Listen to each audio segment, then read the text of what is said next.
We are now joined by UFC lightweight Khama Worthy. Thank you for joining us today, sir. Thanks. Our first question is from Jay Anderson from Cage Side Press. Hey, thanks very much, and Kamal, welcome back. You had a couple of changes in opponent for this one, a change of date from April in Brooklyn to this weekend, obviously. What sort of adjustments has that required you to make? Slight adjustments, but no major adjustments. You can't really keep adjusting, with everything that's going on. I mean, you're not training isn't the same, nothing's the same, recovery isn't the same. Like everything's not all open and stuff. So I didn't really try to overly adjust because you'd always be kind of behind. I just kind of understand the task at hand and just deal with it accordingly. You had the big performance on 4 days' notice, though, last time. Does that kind of boost the confidence in a situation like this? Yes, but I like everyone's always talking about the last fight. I don't like to dwell on it too much because it's the past. You know what I mean? Like it was almost a year ago, so I the task at hand is completely different. I mean, like I like to try to use that momentum as I go forward, but not overly dwell on that and just kind of deal in the present. Fair enough. Louis Pena came out and he said that he expects to meet you in the middle and see who drops first. Do you take him at his word on that, or is that maybe a little bit of gamesmanship? I mean, don't get me wrong. He's tough. He's solid. He's a good kickboxer. But I know once we start exchanging and stuff, he's on American Top Team. They're not dumb. Like they coach people how to win fights properly and stuff. He's gonna be looking for a takedown. I know for sure. If he doesn't, then I mean that's even more fun. But I mean, I might look for a takedown. He doesn't know. Like I mean, like I train out of Pennsylvania. Like there's some of the best wrestlers in the world there. So I've been doing nothing but improving. So maybe I'll shoot on him. He got long ass legs. It's easy to grab up. So All right, and last one for me. I mean, he does have a quite a following. The violent Bob Ross persona, so to speak. Do you think this is the sort of fight where a statement win from you can really give you a boost up the ladder, get you into the public eye a little more? I don't give a shit. Can I curse? Yes. Oh, I don't give a shit about the public eye. I mean, personally, like I just want to keep getting better and challenge myself. So I mean, of course, like I think I was just talking to somebody about this. I think like MMA has turned into it's a publicity stunt. When in reality, we're in the business of pain and bad business is booming because I'm out here trying to hurt people. So for me, I just want fun fights, and he's a fun fight. You know what I mean? Like he's an interesting fight. He likes to actually fight. That's all I want. I don't really care about popularity or stuff like that because I mean, it doesn't matter how many thousands of Instagram followers you have. Like you still have to get in there and fight, and you still have to do it. Like get in there and like do what you're supposed to do. So I mean, like he has a lot of name and stuff. Yeah, that's cool. But most importantly, I like it because he's a good fight. Throat smack. All right, man. Well, looking forward to this one. And you're right; it absolutely looks like it's going to be entertaining. Best of luck this weekend. Thank you. That's all we have for you today, Khama. Thank you for joining us. Oh, awesome. Sweet.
Man, this sucks. My favorite part is like getting to see everybody, all the media. We are now joined by UFC lightweight Luis Pena. Thank you for joining us today. Uh,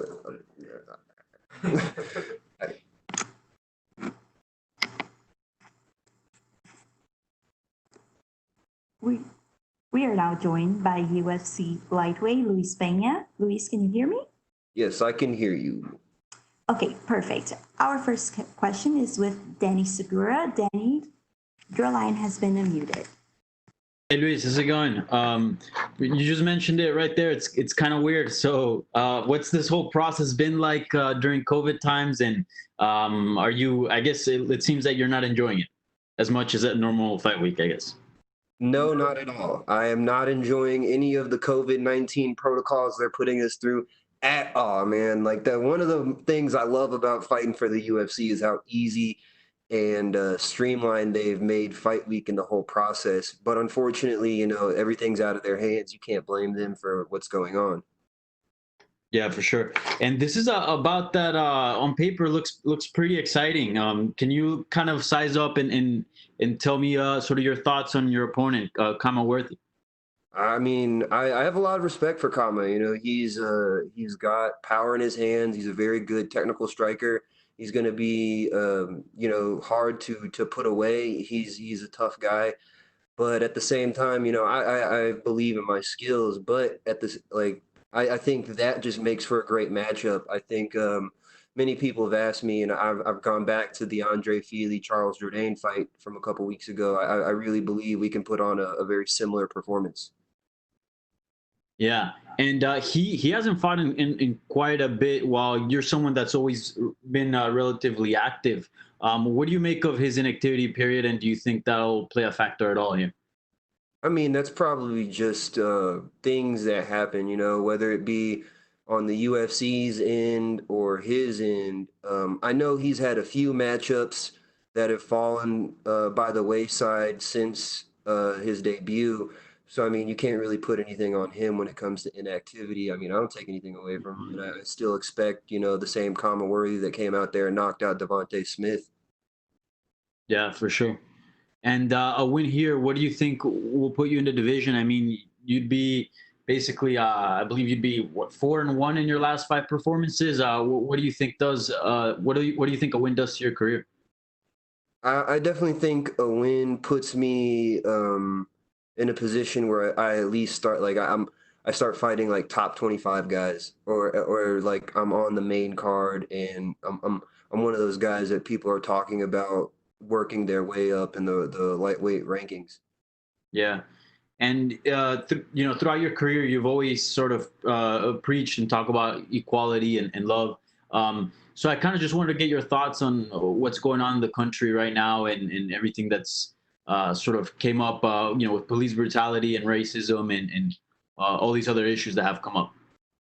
I mean, I think I hold a very interesting perspective being a half black man with an extremely Spanish sounding name born in Europe.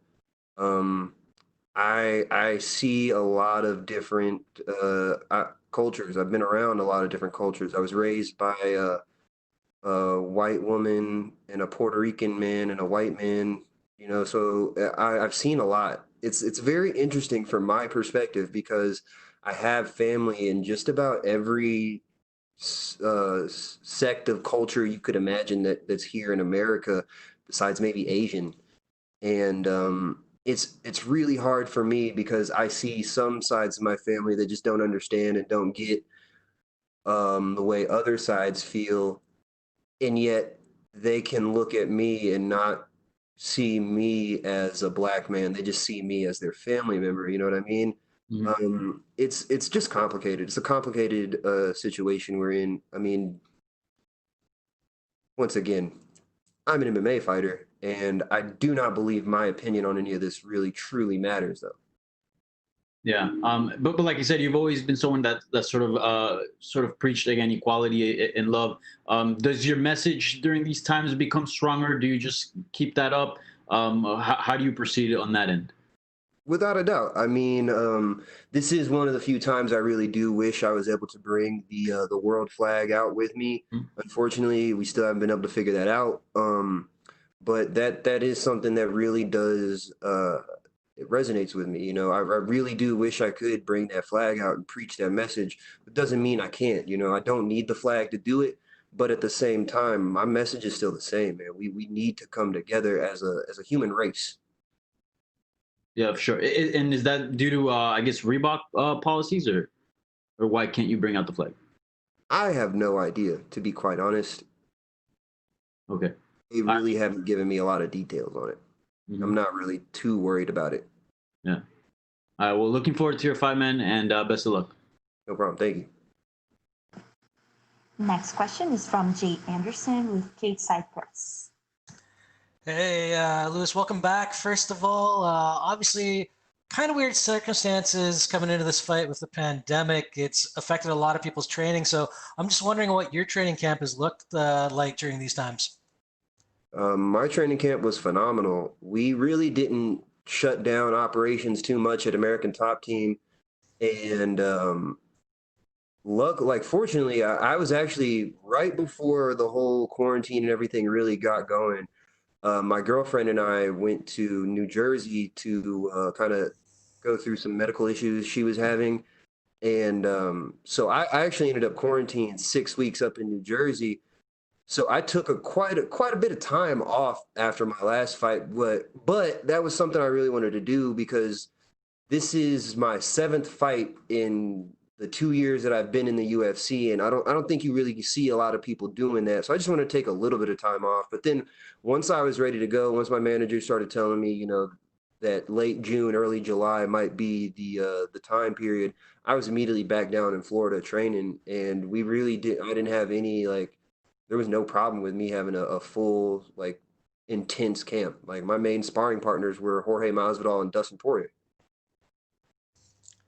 Now, you'd come out the other day and said, I'm going to meet Khama out in the middle. We just spoke to him, or I just spoke to him not too long ago, and he shook his head. He's like, no, he's not going to do that. He trains at ATT. He's too smart for that. Now, I'm not going to ask you to give away any game plan, but when you hear him come back and say he won't do it, is it a motivating factor to maybe go and stand with him?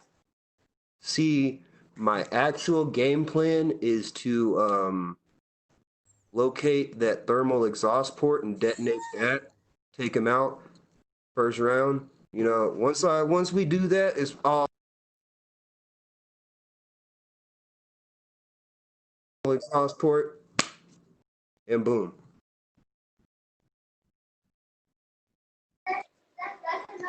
Michelle, can you hear me okay? Yeah, let me see if I can. Yeah, I'll make it louder. We're in a little bit of an echoey room.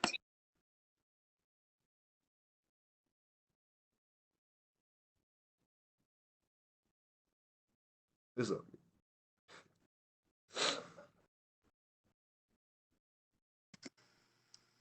Sorry there, we had a little technical issue, but let's get back to Jay Anderson. That's all good. All right, you able to hear me still? Yeah, I can hear you. Perfect. Yeah, I love the Star Wars reference. Absolutely. I wanted to get a take on something else from you. You retweeted a comment saying that Robert Drysdale did everything right last weekend. I'm just wondering if you could give your thoughts on that situation. And as well, have you ever had a moment in terms of needing your coach to motivate you to get back out there between rounds or anything like that? Well, the reason I retweeted that and the reason I support Robert Drysdale and his decision and the way he handled that whole situation was because if I was in that situation ever, I would want my coach to try and motivate me to get back out there. However, that's never been something I've needed. I've never needed to my coaches to motivate me to go get back out there. It's never been a thought to me in between rounds not to go back out there and fight as hard as I can. Fair enough. And last one for me then. You've been having some fun. I think a lot of people have with the whole Askren family thing. Has there been any talk between you guys and maybe when the pandemic's over and social distancing and all that, getting together for like a group photo or something? That would be pretty dope. I mean, Chase Hooper and I have talked about training together. I want to get him out to Florida. So hopefully we can work on his striking. But other than that, nothing like too formal. But that would be pretty interesting, or at least like maybe at a UFC event we're all at. That'd be nice. Absolutely, man. Well, best of luck this week and looking forward to it, man. Thank you guys so much. Next question is from Carlos Contreras from Millennial.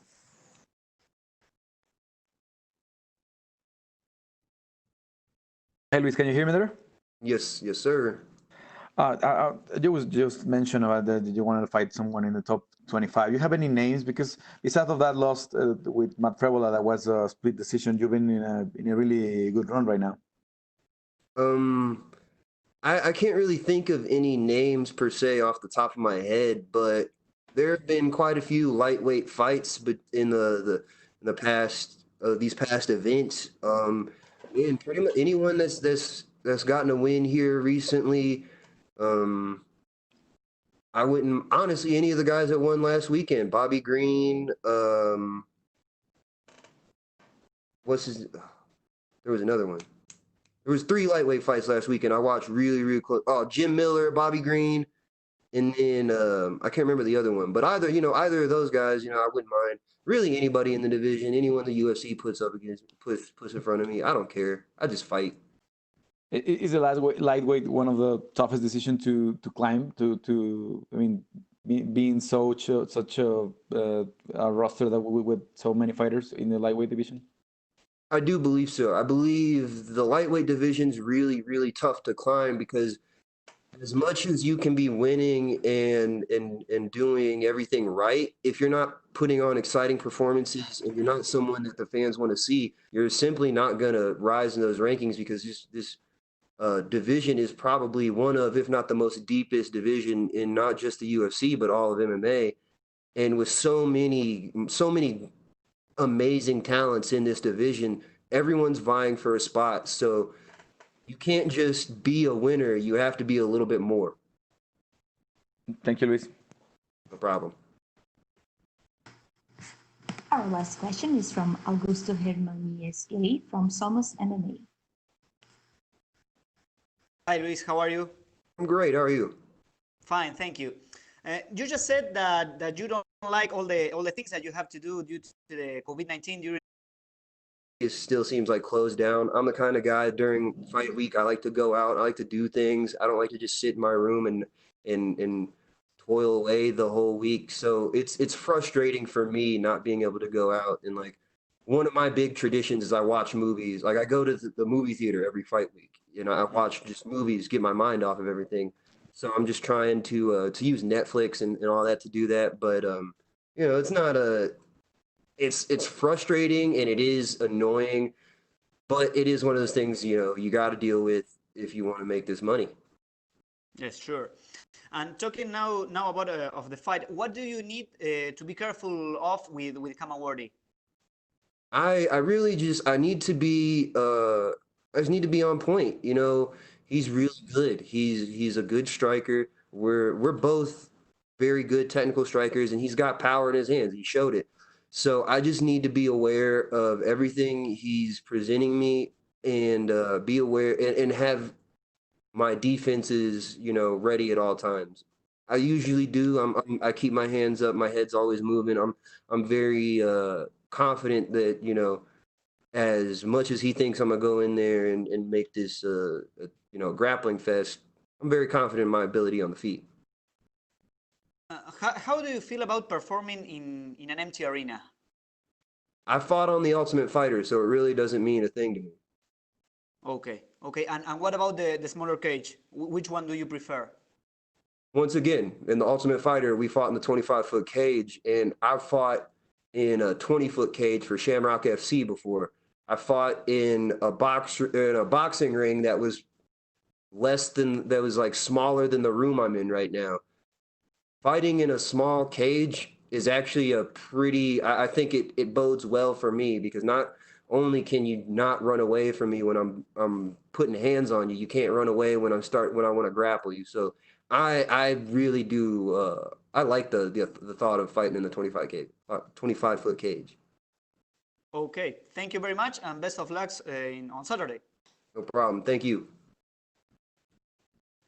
That's all we have for you today, Luis. Thank you.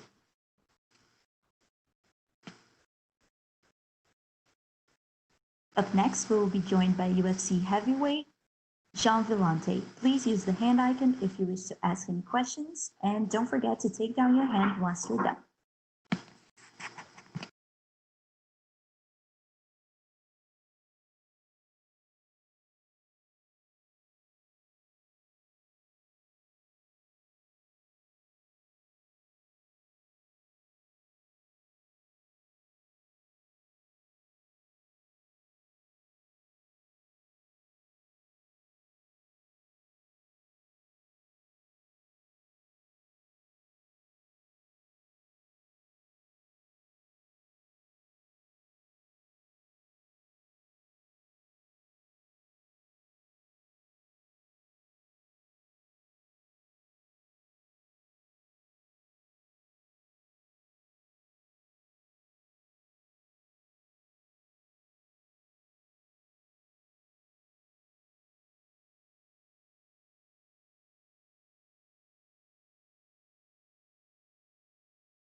We are now joined by UFC heavyweight Gian Villante. John, thanks for joining us today. Our first question is from Nolan King. You have been unmuted. Hey, John, appreciate the time today, man. First and foremost, it's been a little while since we've seen you, and this is the first time we're seeing you at heavyweight. We've known about this move for a little while now, but let's hear from you. Why did you move up to heavyweight for this fight? Well, especially with the whole quarantine going on and New York being a little bit of a crazy place to train, getting down to 205 would have been some adventure. So, this just happened to work out. Timing was kind of perfect just to move my way up. So, that's pretty much why it was. But I do think I was always going to do it. It's just a matter of when, and this seemed like the best time coming off a loss, and just feeling like, why not? Let's go try it out. Do you feel like this will be a permanent move, or is it just kind of like you just said, a trial, like a one-off? You'll see how you do on Saturday and take it from there, or are you a heavyweight main eventer? I'm not really sure. I mean, I'm a pretty big guy, walk around pretty heavy, so it'd be interesting to get back down. We'll see, but if I got offered a fight at 205, I wouldn't necessarily decline it. So we'll just see what they want to do. It's really up to Mick and Dana and stuff. They're smart guys. They know a lot more about this than I do. So, but yeah, I think heavyweight is what I'd like to be in my future at. And one of the more recent times that we saw you in the UFC spotlight was actually during your friend and training partner Chris Weidman's fight week, and you guys were doing the open workout, and he was kind of teasing you a little bit there, and saying about your weight and that you were going to be at heavyweight next, and then it turns out that that's where you're going. Has he given you a hard time about this move at all? No, I mean, he's been pretty much a saving grace this whole camp. I really, there's not a lot of people back home to train with, so it's pretty much it's been me and Chris a lot. But putting on a little bit more weight, he doesn't like it in certain situations, but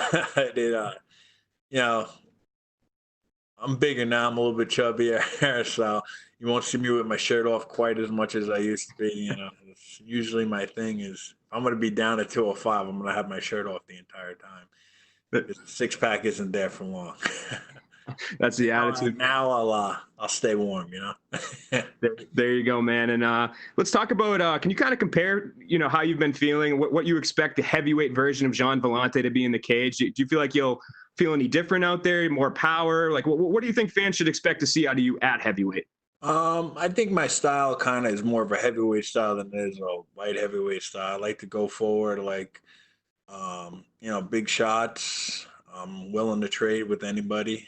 And I think that's a good thing for heavyweight. I mean, it could prove to be dangerous, but it could also be, prove to be fruitful. So see which way it turns out on Saturday. But, my thing is to go in there, trade, have some fun, and, make exciting fights. And that's what I'd like to do.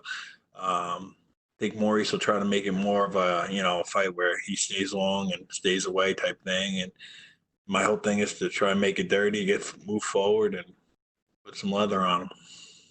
Right on. My last question, or the last question for me, where do you think a win will put you in the division? Did you feel like that you could somehow enter the UFC heavyweight rankings with this? Like, where kind of what are you thinking is at stake here in this fight?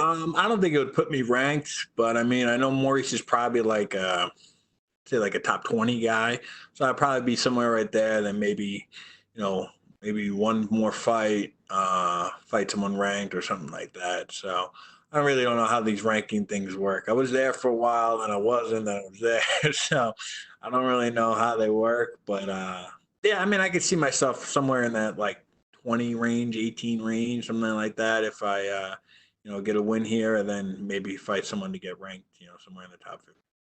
Right on. Appreciate the time, John. Thanks, man. Pretty realistic, Up next is Jay Anderson with Cage Side Press. Hey, thanks very much. And welcome back, John. I wanted to ask you a little more about the heavyweight move, because back in Moncton in 2018, you were actually talking about maybe doing it then. Was there ever a point when you considered doing this a little bit sooner?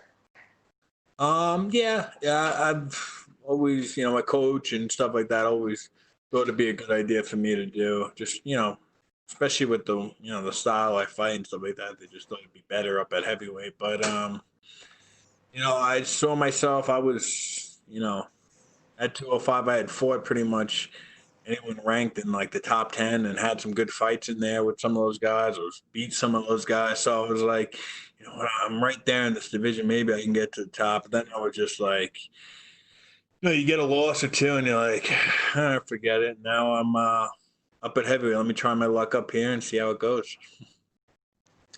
I know you fought heavyweight outside of the UFC, so does that make the quote-unquote debut here a little less nerve-wracking?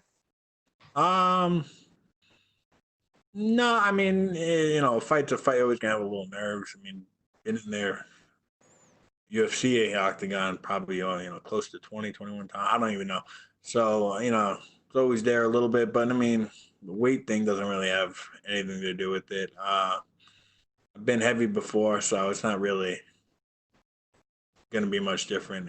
Fighting in front of no fans, I think, is going to be a little bit of a weird part. But we'll see. What's your take on that? Because we hear some people say they enjoy it. We hear some people say, I can hear everything. I can hear the announcers. I'm taking tips from DC. What are you expecting? I don't know. It's going to be interesting. I don't really know. I've never done it. Like, I think Maurice might have a little bit of an advantage there being on Ultimate Fighter. There's not much fans at those things. So, it's going to be interesting, going to be weird, but should be fun. I mean, we'll see how it goes. I just, I know it's a fight. I know guys going in there to try to take my head off, so it should be pretty fun. And last one for me. I mean, you've been gone for a little bit, and in the interim, you became a dad back in December, if I'm not mistaken. So how has that changed your outlook on fighting and just in life in general? I mean, it's awesome. Love the little guy, man. He's 6 months today, so it's pretty awesome, man. I couldn't be more. It just, we talked about like nerves a little bit. Like as far as nerves go, like it just makes me realize like nothing matters as much as that guy. So who gives a shit what happens in a fight, really? You know what I mean? Like just go out there and have fun. So that's a big thing for me is to think like that. He's awesome. Love being around him. Just want to make a better life for him. Go in there, whatever it costs. All right, man. Well, congratulations, and looking forward to this weekend. Thank you very much. Next question is from Steven Morocco. Steven, your line has been unmuted. Hey, John, can you hear me? Yo. Just curious, how close were you to fighting Ben Rothwell at 249? Can you tell us what happened with that booking? Yeah, I was very close. I was, I accepted it and said, let's go. But talking to my coach and my manager, Dave Martin and Keith Trimble, they were very much against it. I have some, I have asthma. I have had pneumonia probably like 7 out of the past 10 years. Like I don't have the best lungs, so if I got it, I probably, might die. So I said, they kind of convinced me not to do it. Being a new father, I just like be a little bit more cautious here. So didn't do it. I stayed in the whole isolation and containment for a couple of months there. Then said, all right, had enough of this. Let me get back out there. I need to work, and contacted the UFC, and they were able to find me an opponent. What was that like for you being contained for 2 months?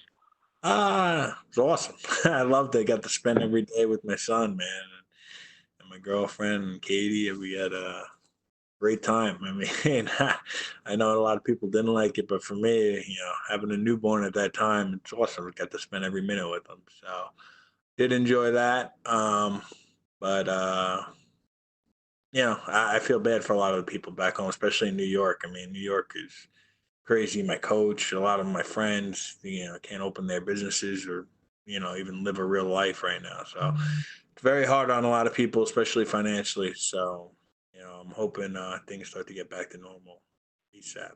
So I'm sorry. Did you come out to Vegas to do your camp, or did you do camp back in New York? No, I did it back home. I mean, I definitely didn't want to leave my kid that long. So I did it back home.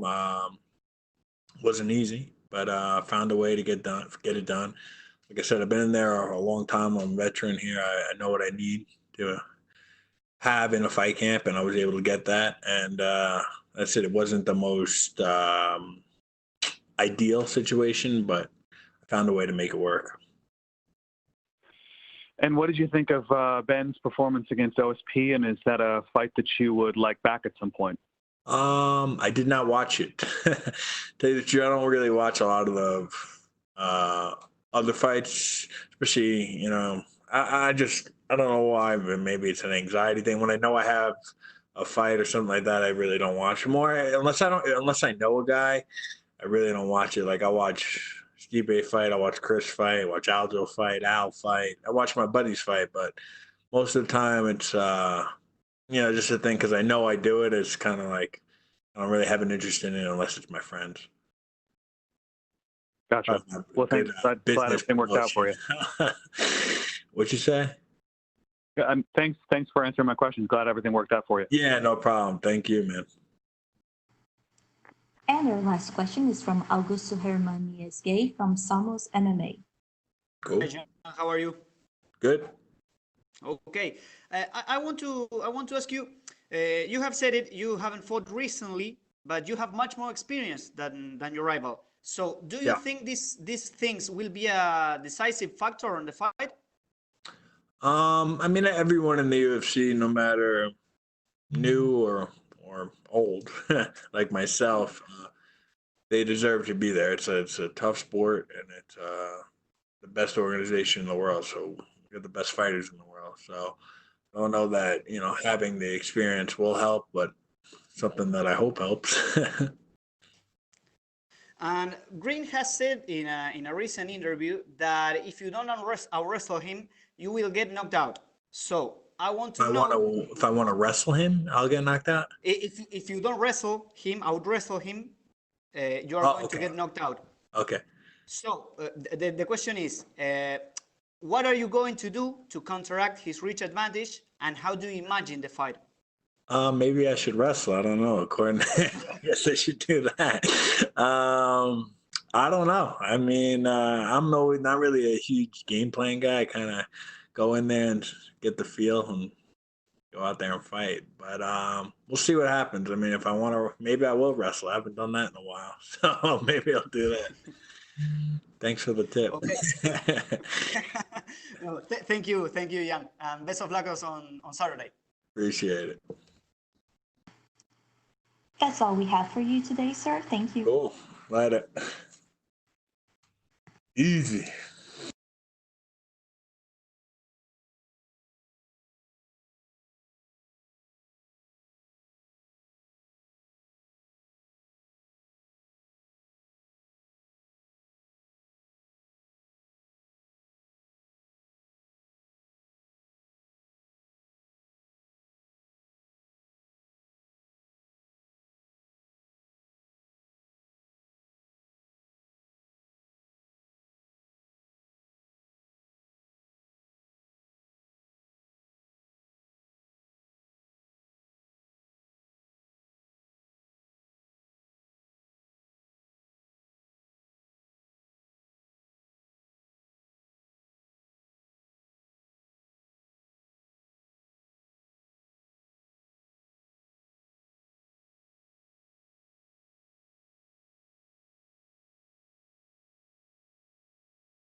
I guess I can't be in the same room.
Up next, we'll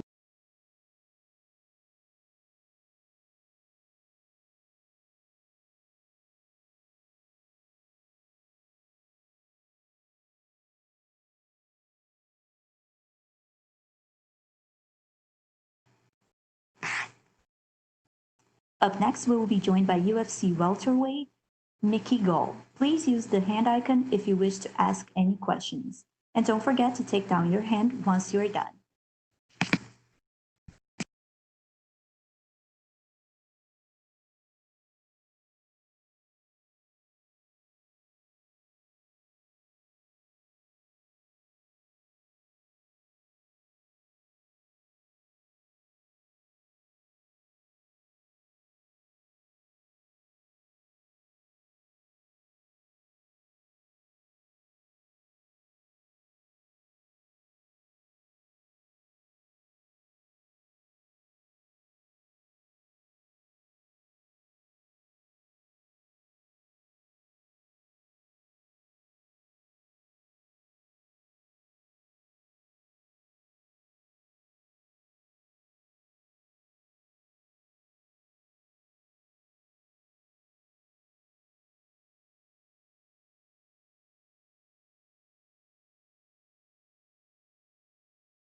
We are now joined by UFC welterweight Mickey Gall. Thank you for joining us today, sir.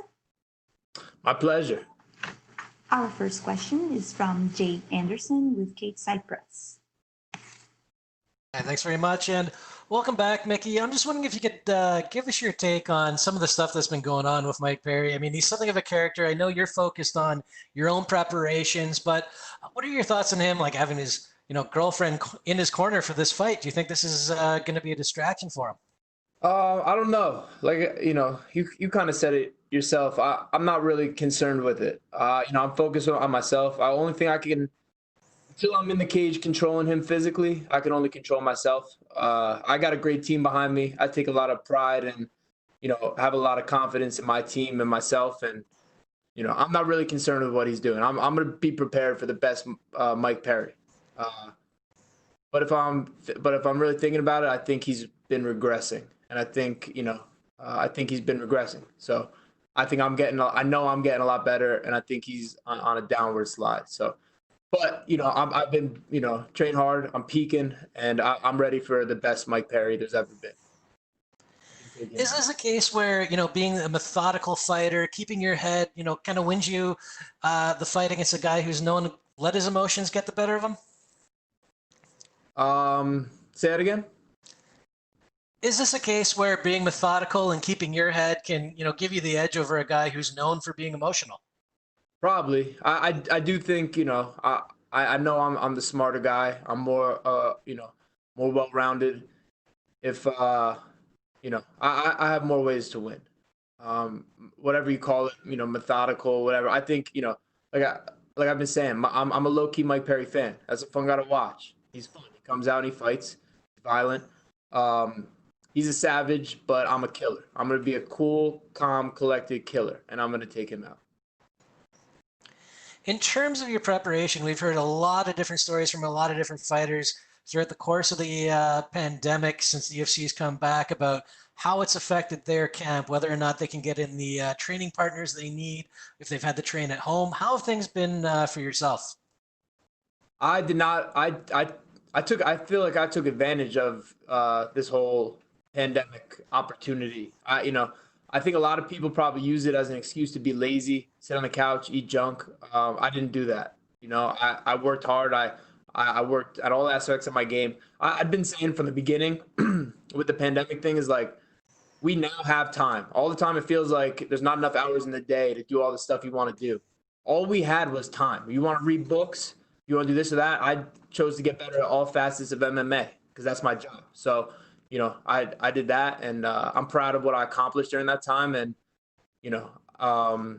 I can't really speak for anyone else, but, I'm happy with what I did. I took advantage of all the hours I had.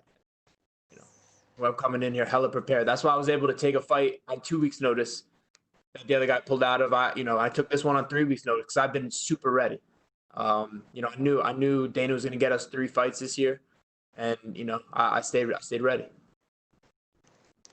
And last one for me. I mean, most of your fights have been in the UFC. You did have the one pro fight prior. What do you expect the empty venue at the Apex to be like?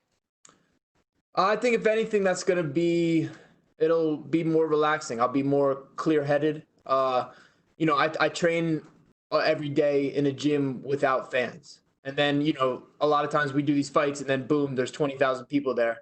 That's probably more of a shock. While this, I think, will be more of a regular thing. And I'll be able to, perform to like the top of my abilities.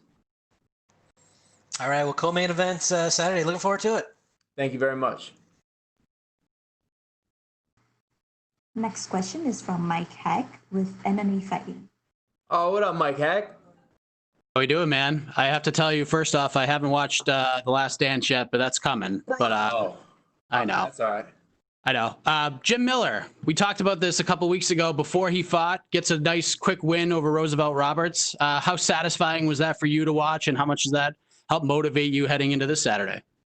It was great. For me and, LJ, Roboli, my brother Corman over here, Jim's a big brother to us. So, we're always rooting for Jim. Always love seeing his family jumping up and down on the couches, his kids and stuff. Super happy for Jim. Always root for him. That's a UFC Hall of Famer shoo-in for sure. Hard to argue with that. The other question I had, because I know I asked you a bunch earlier, is one thing I noticed when we spoke a couple weeks ago is that you're just super focused. Like I've talked to you so many times over the years and before and after many fights. And a lot of times, like maybe the Mickey Gall from 2 years ago would have sort of bought into the Mike Perry trash talk and sort of fueled it a little more. This time you're staying away from that. You're focusing on the fight itself. So what's changed, do you think? Like, where does this focus all come from? When did you start to really turn that corner, you think? I think just maturing, just getting older. I came in here as a kid. So all my growing pains or whatever you want to call them are going to be seen and examined and displayed. I've done a better job of managing my energy, knowing what I can control, can't control. I think just getting older, just understanding like who I am and, what's important. And, I feel great. I've been, just getting better at this, man. Like the first time you guys saw me, you guys saw my first pro fight. You guys saw my second pro fight in the UFC, and I'm just getting better as I go, and I'm only going to keep getting better. And then last thing for me, you've had a couple of fights booked that have fallen apart. Some big names. You get another pretty big name in Mike Perry. It's been 10 months or so since we last seen you. How does it feel to actually be here in a fight week since it's been so long for you? Brother, I'm happy. There's nowhere I'd rather be. If Mike gets COVID, I still want to fight him. I don't give a fuck. Like I I want this so bad. I'm living my dream. I'm the UFC co-main event again. Like, let's go. Thanks, Mickey. Good talk with you as always, and all the best on Saturday, brother. Thanks, brother. Always good talking to you. Next question is from Danny Segura with MMA Junkie. Mickey, you said there that you're a low-key Mike Perry fan. When this bout came across your table, what was your initial thought on fighting Perry? I thought, man, it's about time. I'd mentioned this fight to Sean Shelby for over a year. We love the fight. And now that it's finally come to fruition, we're happy. It's right. Get to work. We've been I've had a feeling this is going to be coming. So in time. So I've been preparing. You could ask people. I'm like, I bet I fight this dude in the next year or whenever. I said that like a year ago, and I'm just happy it's happening. Like I said, yeah, I am a low key fan of him. He brings it, comes in there, fights. That's exactly what I want. Like I can't wait. I can't wait for it. I love my hand. We pretty much know what his hand is, and we're ready. I'm ready to lay the hands down, let the chips roll. Yeah, and I guess why have you been asking for this match for such a long time? Is there something specifically that you see in it that attracts you more than other matchups? Yeah. I mean, there's a lot.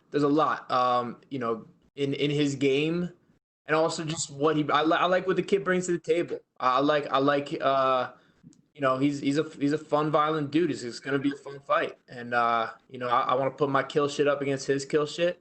And I'm very confident that I come out on top. Yeah, and Mike Perry, when he first came in the UFC, he was regarded as a very exciting prospect. And you mentioned there you feel like he's been regressing. I guess when did you start to get that feeling that he's regressing, and what have you seen in his game that you feel like he's sort of taken a step back? In my film study, you could see that. I don't know. I think Mike's probably like probably a little bit of an insecure dude. Probably had a little bit of tough life coming up, and I don't know if he's handling everything super well right now. But again, who knows? I don't even want to speculate too much because it doesn't matter. It doesn't matter. I know what hand I got. I know what I'm bringing to the table, and I'm super confident. Yeah.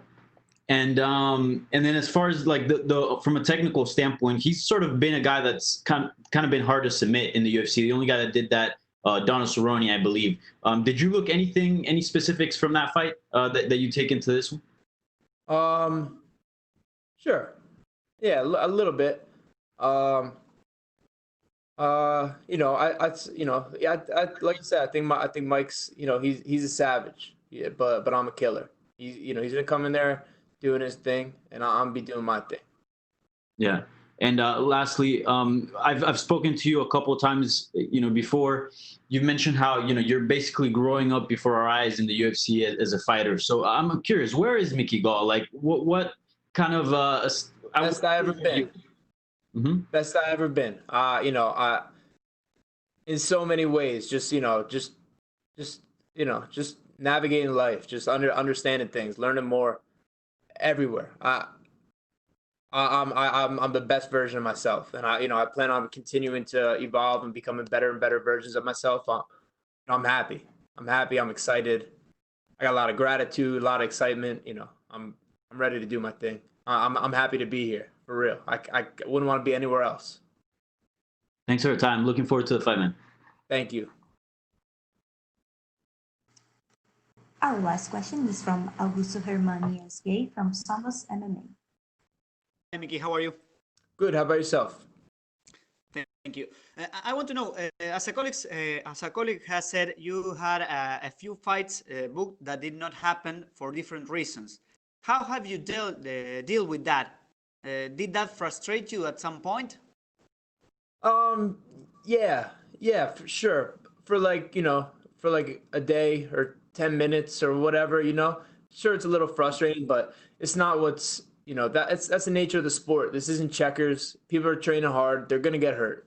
Fights are going to fall apart, and it sucks. You get your hopes up, and maybe it's a little letdown, but I didn't let that, I haven't let that affect me. I've been really good at just managing my energy, controlling what I can control, and knowing myself. And, we had a great camp for the Carlos Condit fight. I was camping since August. We thought we were fighting Carlos Condit since August. I fought August 3rd. Around the 20th or the 25th of August, Sean Shelby told me we were going to do a Carlos Condit fight. So we were camping then until, a week before the fight, and he pulls out. Then we had other ones where I was just staying ready. I was staying on my things.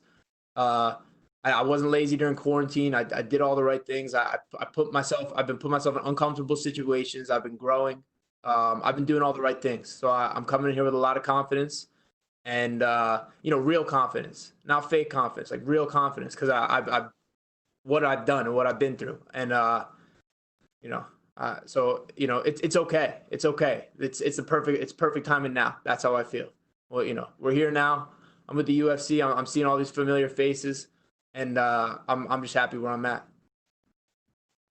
And Mickey, you have said that you could take advantage of this pandemic time, and we have been talking about your growth since your debut in UFC. So, what new things are we going to see on Saturday night? Oh man, why spoil the surprise? We'll see Saturday night. I don't think I've scratched the surface of my potential and what I bring to the table now and what I will bring to the table in thinking forward. But I know none of my fights have even scratched the surface. I'm very capable. I got a lot of stuff to show. So who knows what's gonna come out? I got a couple ideas, but I don't want to spoil it. So we're gonna get after it.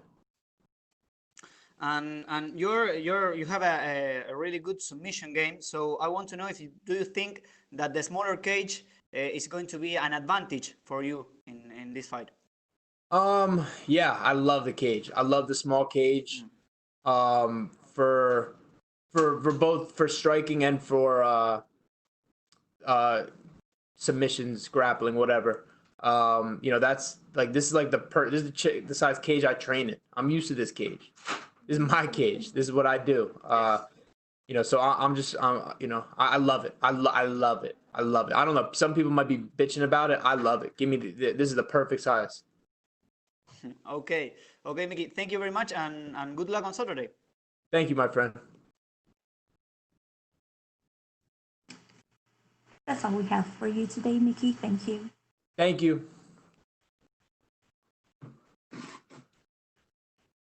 Thank you, bro. Up next, we will be joined by UFC middleweight Kyle Daukas. Please use the hand icon if you wish to ask any questions, and don't forget to take down your hand once you're done.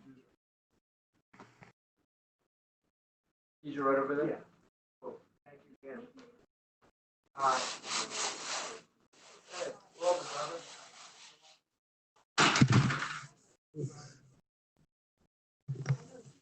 Nice, dude.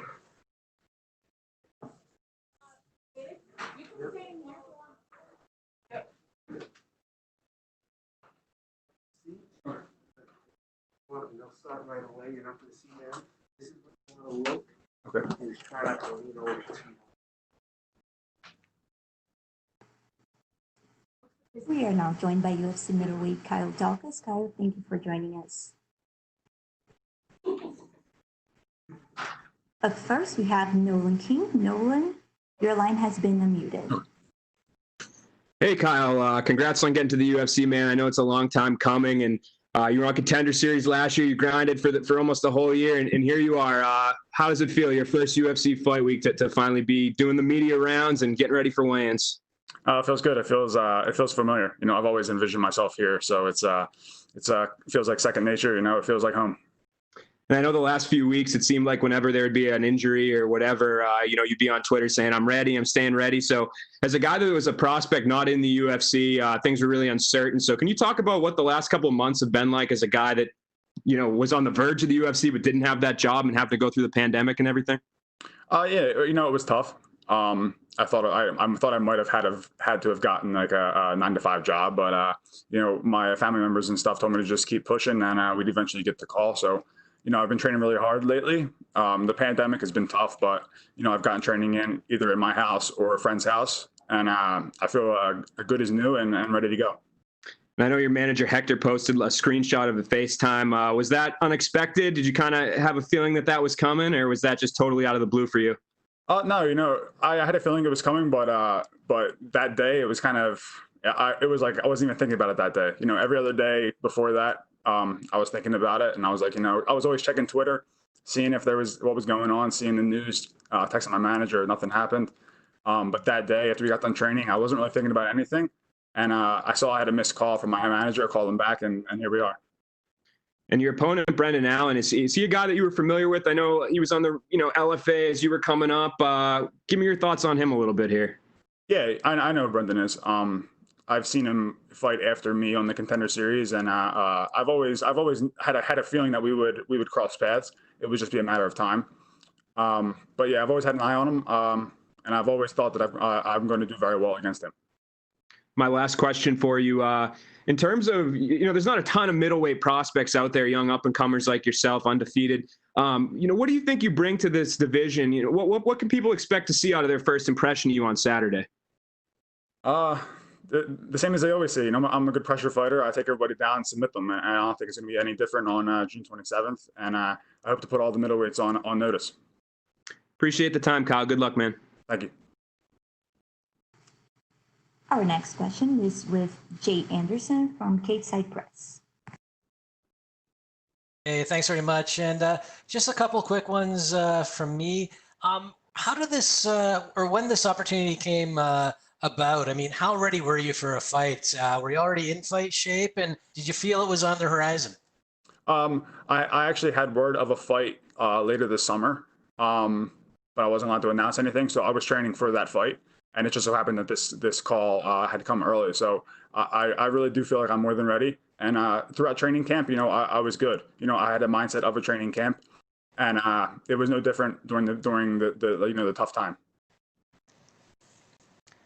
And, there's been a lot of distractions in the world. On top of the pandemic, you've got social unrest in the U.S. And I'm wondering if any of that has been a distraction, or you've just been, kind of totally laser-sighted throughout this.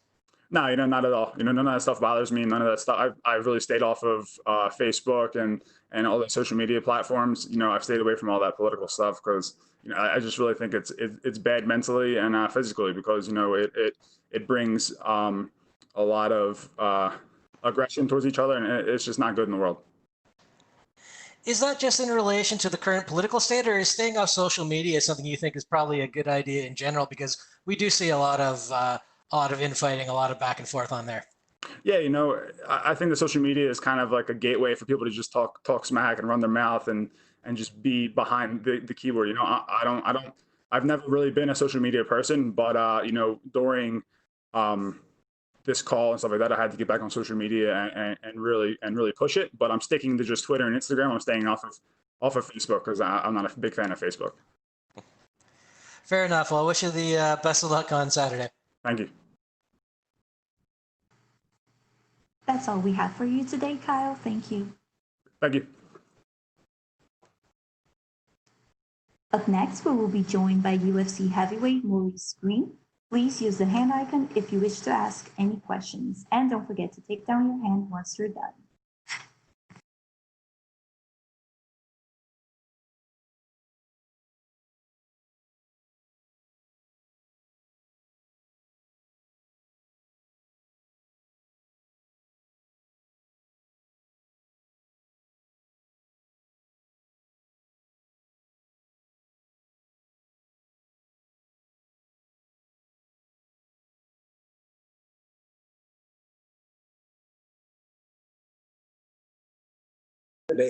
They're going to go their own way.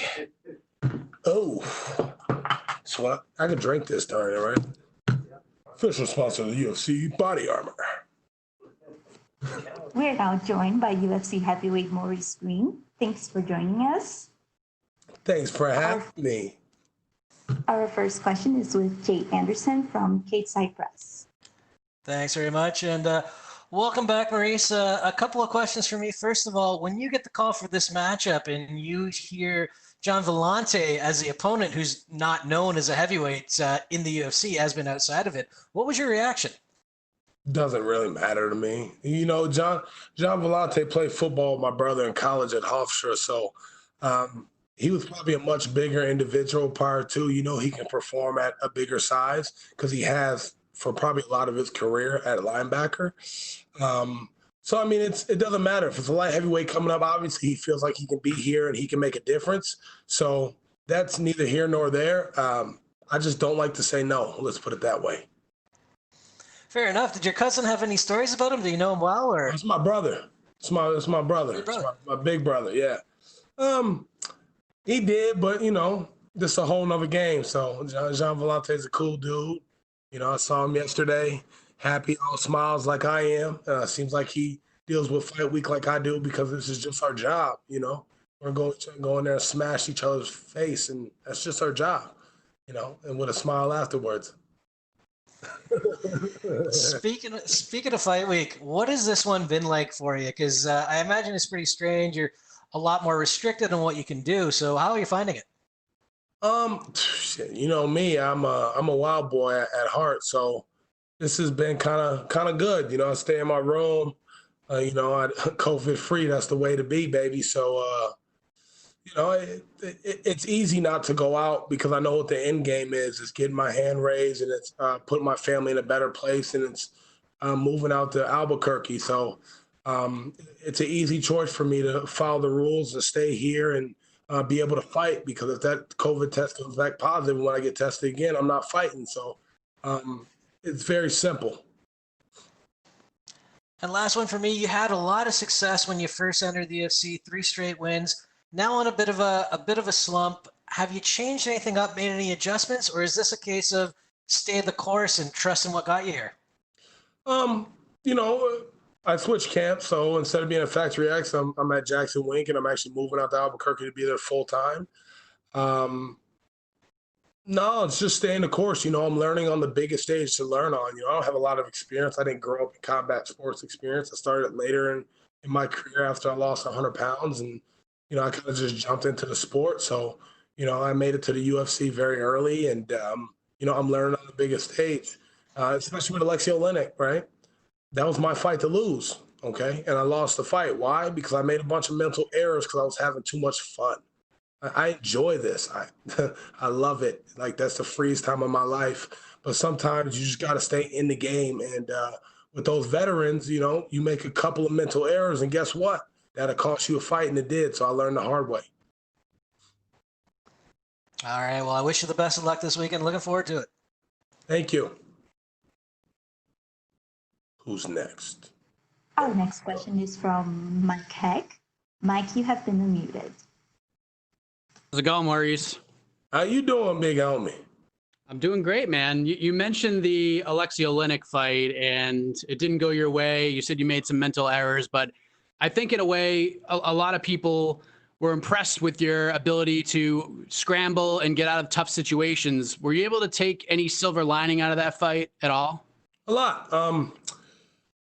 You know, I know why I missed some of the head kicks. I was trying to take his head off. I was trying to highlight reel his ass. And sometimes it's like watching Justin Gaethje and Tony Ferguson, right? Gaethje had to stay composed in those moments of craziness where he could have finished that fight, and he did that. And it was me just, you know, I need to stay composed and stick to the game plan in those moments of, you know, getting caught up and just having fun and wanting to see him just highlight reel him and watch him slide down the cage. So I forgot the question, but it's all right. So it sounds like you did find some silver lining in the fight. Oh, the silver lining. Oh, no, I mean, I go back and look at like my grappling, right? You know, I'm a 3-stripe Brazilian Jiu-Jitsu blue belt, and I take pride in the fact that I do Jiu-Jitsu and a gi, and I love it. I wasn't afraid to grapple with one of the best in the UFC. As a matter of fact, I use that to scramble to get up versus just trying to get up and having him stuff that. So my striking was on point. He threw a bunch of overhands. I was able to evade those and give him my hands back, and that's what made him want to take me down. you look at him going to Fabricio, he used his hands, right? He wasn't able to bully me like that. So, but ultimately, he was a better man that night. He won, and my hat's off to Alexi. And I wish him all the best and success on this run he's making. So. I'm sorry if this is a redundant question. I know you've done a lot of media and you've probably been asked this before, but I haven't asked you yet. So, why the move to Jackson Wink? What inspired that? I was at Factory X, and it was just not a good fit for me. It was just not a good fit. They got a great program. Mark Montoya is a world-class coach. They got world-class coaches, great training partners. I met cool people, but a couple things. I didn't really have heavyweights to work with there, and we just had a difference of opinion. So, when I took this fight, we decided I was going to stay home for this camp, and when Brock Larson, he left and he went to go work with Rocco because Rocco just fought Neil. I was like, shit, what am I going to do? I can't stay in Minnesota. Like, I could have done it myself, but sometimes you can't push yourself as hard as a coach or your training partners or somebody else is going to push you. So the wife wanted to get out of Minnesota and clear our head. We had a lot of family issues. And, Juan Adams made it possible, talked to Coach Wink. And we drove 24 hours straight with my kids and went there, and they accepted me with open arms and my whole family. And that week and a half, I planned on staying there. I ended up staying there all the way up until literally the day before I flew out here. And, we're moving out there when I get back. So that's another reason why there's no going out and enjoying the strip that's kind of open because, I need to move my family so I can be a world champion. And Jackson Wink is the place that's going to make me that world champion. It's full of killers. So we got, 5, 6 heavyweights. You got some light heavyweights, and then you got the GOAT, the greatest of all time. So, and then you got two legendary coaches in the game. So how can you lose if you just follow the course and listen to the guidance from all those, great MMA minds. So what sort of changed in I wouldn't say like your overall style or anything, because it's hard to change everything in one short training camp, but what's changed in you? What have you learned at Jackson Wink that maybe you didn't learn at Factory X or anywhere else that's put you in this mindset to move there full time now? I learned a lot of things at Factory X, actually. I took a lot of valuable lessons from Factory X. I became a better person outside of the cage, a better man. I started, he had us reading books, but what would have changed? I guess you're going to have to wait to see Saturday night what would have changed. And then the last thing for me, it was sort of mentioned from the first gentleman, you're coming in on back-to-back losses. This is a huge fight for you, going in for new camp and all that stuff. You've said many times, you want to be a world champion. You want to put yourself in position to take care of your family. Do you feel like your back's against the wall here, that this is a must-win fight for you? It's always a must-win fight. Your back's always against the wall. So I'm on a 2-fight skid. I'm still going to go out there and do my thing, win, lose, or draw. You're going to get the best crochet boss you've seen. And as you guys see my fights, you see I'm getting better and better and better and better. So, my thing is getting 1% better every day. We may get 50% better Saturday night, though. And John seems to be like the perfect matchup for you to do that, correct? Anybody's the perfect matchup. Anybody can get it, just to be sure. I mean, everybody thinks just because he's a light heavyweight that I have some sort of advantage. This guy, he's not going to move up to heavyweight if he doesn't feel he can be successful here. He's fought at heavyweight before, right? He just decided to move down to light heavyweight. I think I'm going to get the best Gian Villante we've seen yet. And if it's anything less than that, that's on him. That's not on me. All I can think about is the things that I can control. Well said, sir. Good chat with you. All the best on Saturday. Thank you so much. That's all we have for you today, Maurice. That's all you got for me? I'm appalled. Thank you so much, guys. I appreciate the time. Gotta go. Up next, we will be joined by UFC middleweight Brandon Allen.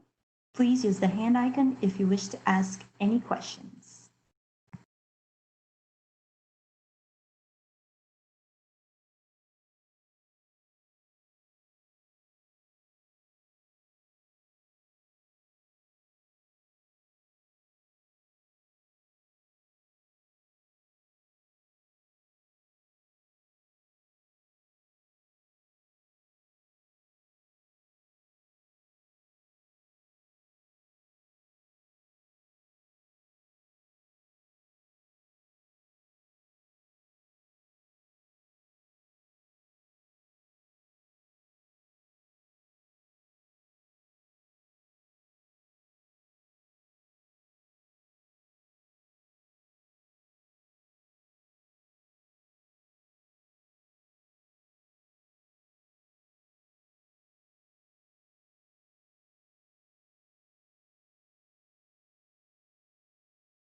Okay. What's up, man? What's up, buddy? How you doing?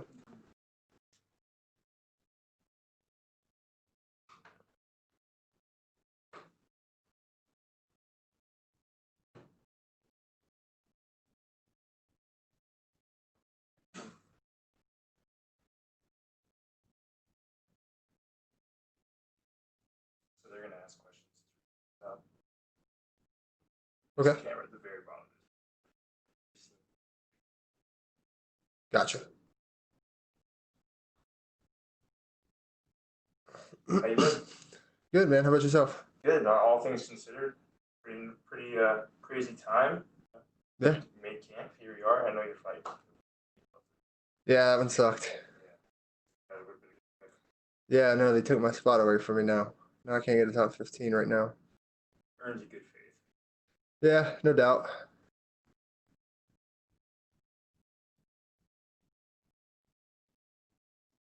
You're good, man. Seems like you guys had someone every week fighting. Dude, it seems like, yeah, we had Gerald, then Jordan was supposed to fight. Now he's on this card. We had Anthony and Jackson. Yeah. What else we had? Bilal. Yeah, literally. Someone, yeah. pretty much every week. Daniel's been going this is 4 weeks in a row for him. So Really? yeah, at least Tuesday. Yeah. I see him by the pool. Yep. He's been here 4 weeks. Basically, he's only been home for what, 3, 6, like 12 days out of the month. Not even. Not even. Oh, no, it's good. All right, we good? Right here. Sorry for the wait there. We're now joined by UFC middleweight Brandon Allen. Our first question goes to Mike Heck. Mike, you have been unmuted. Brandon, how's it going? Good, man. How you doing? Doing good. You sort of alluded to, you had a little like pre-interview talk with one of the UFC staff members. It's been an interesting several weeks for you, having fights being offered to you, then you weren't able to take them, then you get offered a top 15 guy, and now you get a UFC newcomer. What are these last couple of weeks been like for you, getting the news that Ian was out and now you're facing an undefeated prospect in Kyle Daukas? I was pretty frustrated at first, just based on the fact that I really wanted that fight with Ian, just personally, and then I wanted that spot more than anything. I wanted that top 15. Still, my goal this year is to crack top 15, but now it's going to have to be later in the year as long as everything goes well. But with all that aside, I've got a new opponent. I know he's going to be hungry. I know he's going to be looking to come show something, but and he probably would. But the downfall is he has to fight me, so it's not going to happen. Is Kyle someone that you've been paying attention to, that's been on your radar? I mean, you guys came up in different parts of the region on different scenes. You got to the UFC obviously before he did, but is Kyle somebody that's been on your radar at all? No, he hasn't been on my radar. I never even heard of the kid until, like, when I was in LFA, I never heard of him, or I would have asked to, figure out a way to fight him. I didn't really hear about him other than that through friends. Like, when I started making friends that were from, like, that area, Philly and New York, or somewhere around those areas, where he's from, making friends with them, seeing people tag them in post and stuff, and seeing him, and when he fought on Contenders, that's when I started seeing him. But no, he was never really on my radar. When it comes to the matchup now, obviously losing the Heinisch fight was big for you because you wanted to be a top 15 guy, but it still puts you in a position where, you're being a company guy, you're fighting the next man up, and you have to go in there and do what you have to do. So do you still feel like this is an opportunity, even though it's not against a top 15 guy, to at least showcase yourself in a way to be memorable and be able to get a Heinisch fight or a top 15 fight after this? Yeah, of course. At the end of the day, it's all about myself. For me, it's being the best I can be, getting better every fight, showing more every fight. That's all it's about. I don't really care who's across from me. I'm going to treat them like the best in the world. I'm going to treat, just for instance, Kyle, I'm going to treat him like he's a champion. I'm going to treat him and act like he's better than what he's even capable of being. I need to overemphasize the fact that he is really good. I have to stay on my P's and Q's. I know when I can change things up a little bit. I know when I can go for it, when I can act up a little bit. But definitely at the beginning, it's definitely P's and Q's, doing what I do and trying to knock his block off. And last thing for me, your team, your coaching staff, been very, very busy over these last couple of months. Bilal Muhammad gets a great win last week over a really tough guy in Lyman Good. How much did that fire you up, seeing Bilal have the performance he had? And not only that, but just seeing how much he continues to evolve as you get ready to fight on Saturday. Yeah, I love that guy. Bilal's a great guy, great person, great fighter. I have nothing but great things to say about him as well. He's one of the toughest people you're ever going to find, and I think everyone sees that in his fights. There's no quitting that guy. It was great to go out there, or great to watch him go out there and get the W, and against a tough veteran like Lyman. It was great for him, great for his momentum, and it was a great performance too. Yeah, he got caught, but other than that, he looked great. He looked phenomenal. I was super happy for him. Good seeing you, man. All the best on Saturday. Thank you, man. Appreciate it. Our next question is from Danny Segura with MMA Junkie. Brendan, you're on a crazy win streak, and obviously you had this opponent switch. Do you have almost like have to put in extra consideration when things like this happen and taking an opponent and possibly risking the win streak? Obviously, keeping in mind that it's a fairly short notice. I mean, every time I sign the contract, it's presenting an opportunity for someone to beat me. I know what I signed up for, whether it be injuries, a loss, or anything like that. It doesn't mean nothing. He's still, like I said, he's still a guy that's going to come out here. He's going to try to prove something. He's trying to be the best or prove that he belongs here. But he's not going to do that against me. I'm here for a reason. There's levels to this game, and that's what I'm going to show, that anything other than a top 15 just does nothing for me. It's not even a competition, and that's what I plan to show. Yeah. And you said you were sort of frustrated with the change. Is there any positives you take from the change? Any positives you see? Not really. I mean, I'm just, lucky that I still got a fight, that I got an opponent, so I can go in there and fight and make some money for my daughter and my wife, and try to show something else, and just be able to get more data. Every fight's more data for us, and yeah, that's really, I guess the only positive. I mean, I didn't really take anything away from the change. I didn't understand how you can say you're injured and then post later that you're going to Phuket to train. Like, but that's okay. He's going to need those extra 3 months for me. And you mentioned he's going to need those extra 3 months there. Do you want that fight? Is that a fight you still want to pursue? 100%. Yeah. 100%. Yeah. And you fought obviously in Contender Series. Now this is going to be obviously the same cage, obviously at the UFC Apex. Is there an actual difference as far as like the I guess what it can reflect on the performance, having obviously fighting in a smaller cage? I mean, I guess for some people, that they, depending on their style, but for me, it's really nothing, and you're not going to see me run around and dance and circle hard and all that kind of stuff. I'm not that type of fighter. I'm there to fight you. I'm there to come to you. I'm there to, like I said, I'm there to knock your block off. I'm there to let you know you're in a fight. I'm there to impose my will on you and make you break. That's my goal every time I fight, and that's what I'm going to do. So the cage size kind of works better for me because I don't mind being in close and letting hands fly there too. It's just most people don't want to stay there with me, so I haven't got a chance to show that yet. I appreciate the time, Brendan. Good luck. Thank you, buddy. Appreciate it. Our next question is from Jay Anderson with Cage Side Press. Thanks very much. And welcome back, Brendan. It was touched on a little bit ago, but this run that you're on has been really impressive. From LFA to the Contender Series to, a couple of wins in the UFC, and then the last one becoming the first man to stop Tom Barisi. What's been the key to success for you in this run? Just confidence in myself. I've found myself. I found what works for me. I figured out the rehydration, the work that needs to be put in. During camp, I've just figured myself out. I know where my head needs to be.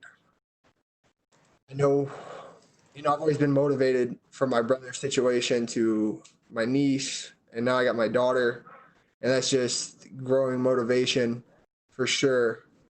But mostly I just know where my head needs to be. I know where I need to be fight night. I know how I need to feel, and I know how to overcome. And I've been really, really good at putting myself in very, very uncomfortable situations and being comfortable there in training. So I guess that's another big thing. So confidence and just being comfortable in very uncomfortable situations. You talk about the confidence, but in terms of the mental roller coaster ride that you've been on with opponents coming and going leading into this, have you ever experienced anything like that in your career prior to this? I've never had opponents back out until I got into the UFC. So that's pretty weird to me. I never had opponents back. I've had opponents say no to the fight, but once contracts are signed or we've had verbal agreements, there's never been anything for me. And LFA, local promotions, nothing like that. My first fight, Eric Spicely pulled out, and I got Kevin Holland, and then Ian just pulled out, and obviously I got Kyle Daukas. So it's different, but I'm in the UFC. You know, all these guys are tough. I treat them all like they're the best, and again, it's just being the best me that I can be, and I feel like I'm the best in the world, and I just got to manifest that. And you know, the more that I believe in that, the better that I'll do. I know you said you do want the Heinz fight back if you can get it. What is it about that particular matchup? Because I know that fight was talked about even before we really heard about it. I've been trying to fight him since he got signed to the LFA. I still think I have the messages to where I asked to fight him when he got signed. And they told me no. They said he was a wrestler and he would just try to take me down and hold me. And I told them that it didn't matter. I'd still tap him if it happened. But they told me no, and it never happened. And then he got a lot of hype, still has a lot of hype for whatever the case may be. They blow him up off of him being like a former drug dealer or whatever and all this crap. But, I mean, I don't know. It's not my thing. I mean, it's like, to me, it's like you put yourself in that situation. So how's it a comeback? I don't know. It's self-inflicted trauma per se. It was self-inflicted, so I don't really agree with any of that. So I don't like that. And then things that I've heard or seen about him in the gym and like personally, I don't really care for. So I don't really care for him as a person either, from what I know or have seen. All right, well, fair enough. Looking forward to this weekend. Best of luck, and then hopefully you can move on and get the next one. Thank you. That's all we have for you today, Brandon. Thank you. Thank you.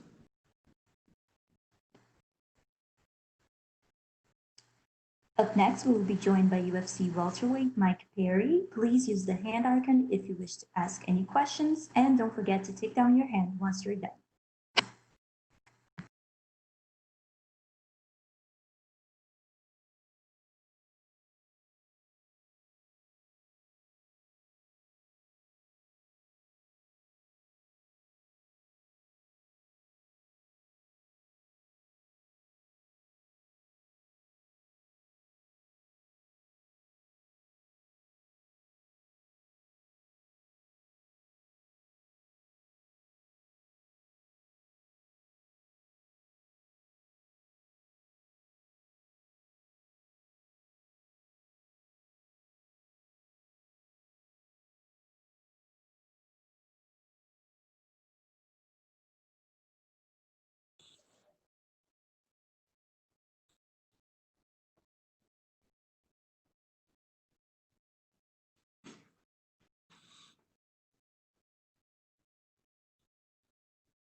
We are now joined by UFC welterweight Mike Perry. Our first question is from Nolan King. Nolan, your line has been unmuted. Hey, Mike, appreciate the time today, man. A lot's been made coming into this fight about the fact that this weekend you're not going to have coaches in your corner. You're going to have your girlfriend. And after this, you said that, you're going to go on to kind of form a team around you. And I think this is very interesting. But for this camp, where did you train? Was it any different, this training camp, compared to the other ones that you've done in the past?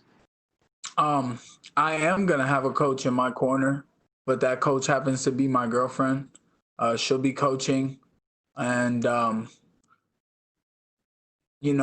I can't say it was much different than any other training camp I've ever had. Got my road work in, got good food in my diet, drank a lot of water, and, punch in the air, So I had some training partners and some bodies to work with that were down to listen and do it my way.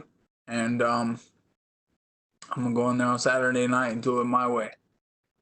And did you train at a particular facility for this fight? I know with the pandemic, some fighters have had to pull out some, weird backyard stuff. So kind of, where were you preparing for this fight? I was in Lubbock, Texas, getting ready for this fight. I did travel to Florida for a little bit. I watched a lot of episodes of Naruto. I watched the whole 3 seasons of the Avatar, the Airbender, and that was good for like mental training. And then I walked around Universal Studios and Islands of Adventure, and we went swimming at Volcano Bay. That was good training. And we ate at lots of restaurants, and we ordered good, healthy food. Lots of big steaks. Nice. That's great. And you seem very mentally relaxed coming into this fight. Is it something about the matchup you like here? Just talk to me about Mickey Gall a little bit. What do you expect come Saturday? I expect to get paid. Let's keep it simple, bro. Get paid. It ain't nothing to it but to do it, man. What can I say? I'm sure he's trained hard. Good for you, bud. You'll have a good life. It'll be healthy. Eat another salad. And that's not going to fix your broken jaw that you get this Saturday, though. And he earlier we spoke to Mickey, and he kind of made some comments that he thought you might have regressed a little bit. Do you have any sort of response to that? I don't know what regressed mean. What, he pulled back? What that mean? Saying that your skills have gone backwards a little bit, that you've diminished over time a little. Well, if that's he thinks how martial arts works, he must have fell off the bike a couple times. And my last question for you, man, how do you get it done on Saturday? Knockout. I'm going to knock his ass out. I'm going to knock Mickey Gall out. Appreciate the time, Mike. Best of luck. Our next question is from Jay Anderson with Cage-Side Press. Hey, thanks very much, and welcome back, Mike. I wanted to ask something. I wanted to ask about something you posted on Twitter earlier this week about your weight cut and having an appetite that you said you'd never normally have. Has this cut been particularly difficult, or is this something you always kind of go through where you got like cravings during the weight cut? No, man, I'm always posting like desserts and burritos and pastas and burgers on my social media during weight cut time. Just because like an hour of diet, like you tell yourself you got to be a lower weight. As soon as you tell yourself that, you just get so hungry. You get this appetite. Like you could gain 30 pounds. And it's not fair because when you don't have to be at a certain weight, you're not hungry. When you do eat, the food's all right. But when you diet and you have, I had sparkling water earlier, and I thought it was just the greatest thing. All right. Well, I'm not gonna stay on food too much. I don't want to tempt you or anything. But one of the other things that Mickey said is that he's a low-key Mike Perry fan. He loves your style. He finds you entertaining. What's your response to that? Was all that shit you was talking, boy? Keep that same energy.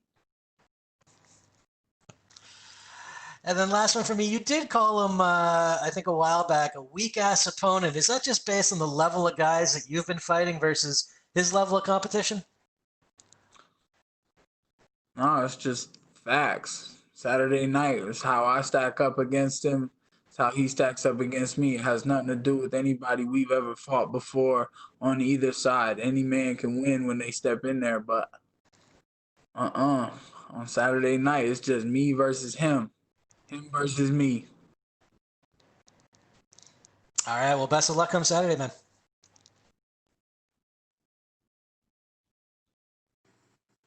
Our next question is from Mike Heck with MMA Fighting. Hey, Mike, how's it going? I know you've been critical of fans, you've been critical of media heading into this fight. Are you happy to be here right now talking to us? Hell no. I'm not happy to sit here and talk to y'all when I could be laying down watching TV, cuddling with my girl, or walking through Vegas, maybe, getting some sun, cutting some weight, because I still got some pounds to get off. But y'all like to talk to us on the very last day. Well, I apologize, sir. Quick question. I talked to Mickey a couple of weeks ago. He didn't really truly remember how it started, but it seems like this fight between you and Mickey has been discussed, or there's been some back and forth between you guys for a while now. Do you remember how this sort of rivalry began with Mickey Gall and when you wanted this fight? Yeah, y'all starting it right now, talking about we ever had a rivalry. He's a low-key Mike Perry fan, remember? And then he wants to get where I am or something, or he wants to fight me until he signed that line. Then he changed his whole tone, didn't he? But he started calling me out. He thought it was a good fight for him. When he saw the cowboy armbar, well, his jiu-jitsu's not as good as 36-year-old Cowboy Cerrone, who's been snapping the arms since the UFC began. So, how is your weight cut right now? What are you sitting at right now, if you don't mind me asking? I don't know, bro. I gotta go do a bunch of shit and get this off and get this work. But that's the thing with weight cut. It's a timing thing. I need to keep some energy and I need to eat something before. I'm finna go eat something here in a second to get me through the day. Can't have too much water today, and protein's gonna push it out. But it's tomorrow between 9 and 11 I get to weigh in. So at like 7 or 8 in the morning is when I really need to be cutting. I need to get up and do my cut, and I'll do some tonight and then some tomorrow. I like to spread it out still, but it's been more like I've been good all the way up until today, and then yesterday I lost 10 pounds, and today I lost like 5 and I put a couple back on, and then I'm gonna have like 7 or 8. And then by tomorrow when I start, I should have like 5 or 6 or 4 maybe. And then between, 6 to 9 a.m. tomorrow, try to get that weight and be ready right on time.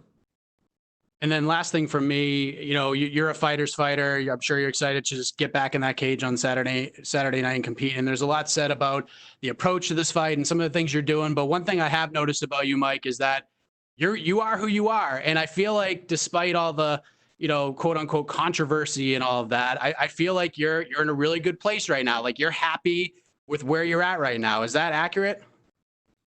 Yeah, I'm happy with telling all you losers to go fuck yourselves.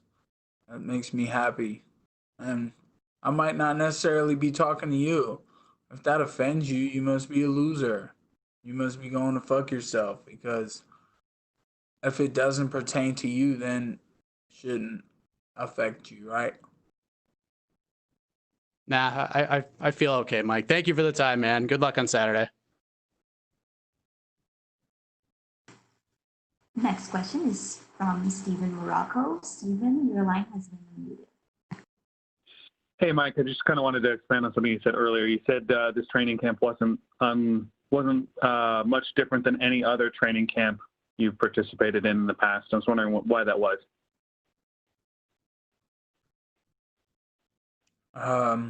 Fighting is simple.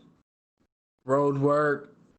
It's being prepared for whatever at any time.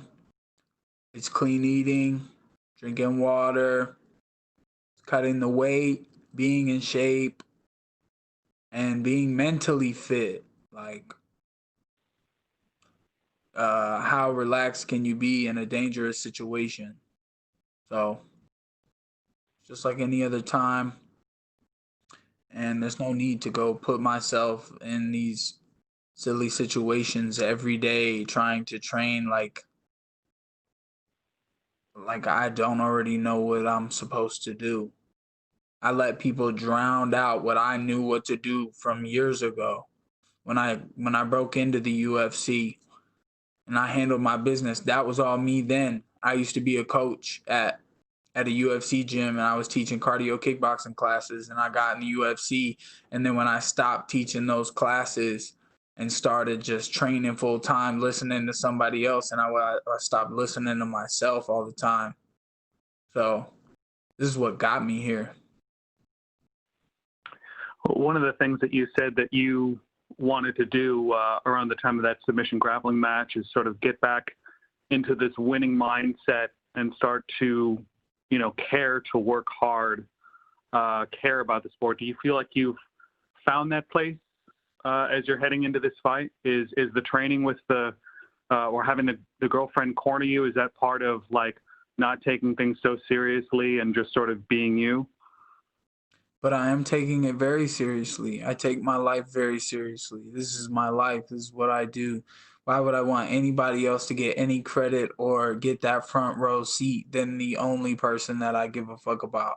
Like I don't really get it, bro. It's working out. It's to fight. It's by yourself all the time is what we do. And I got one thing that I fight for. Which is what? Money? No, that's a nice addition. But no, man, I fight to be who I am, because who I am gets me the one thing that I fight for. It's my girl, bro. And how's she taking this? Like being in Las Vegas for fight week, getting ready for this with you. It's your first time, right? First time doing this together as a couple, right? Yeah.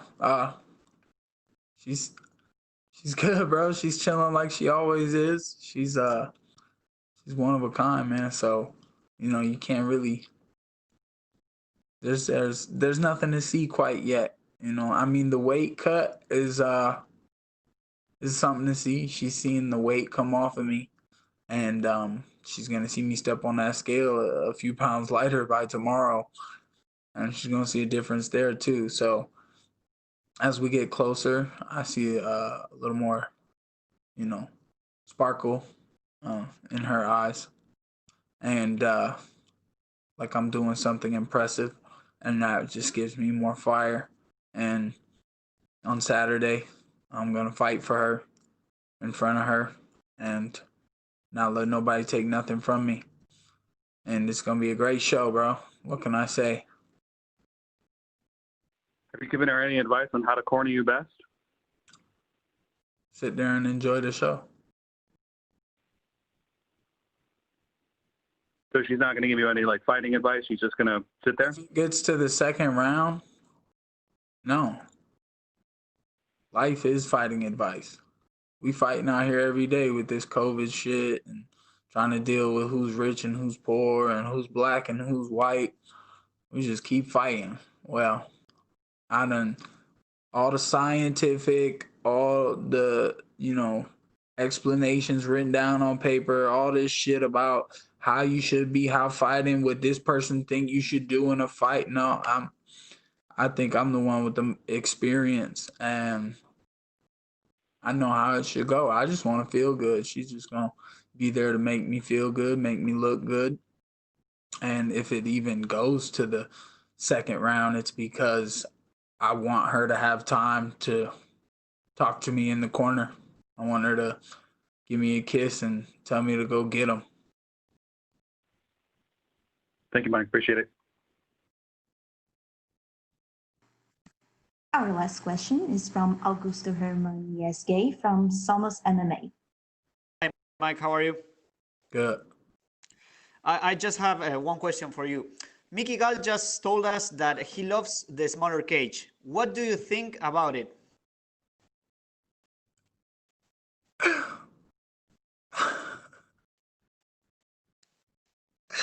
I just thought of something, bro. That shit was funny.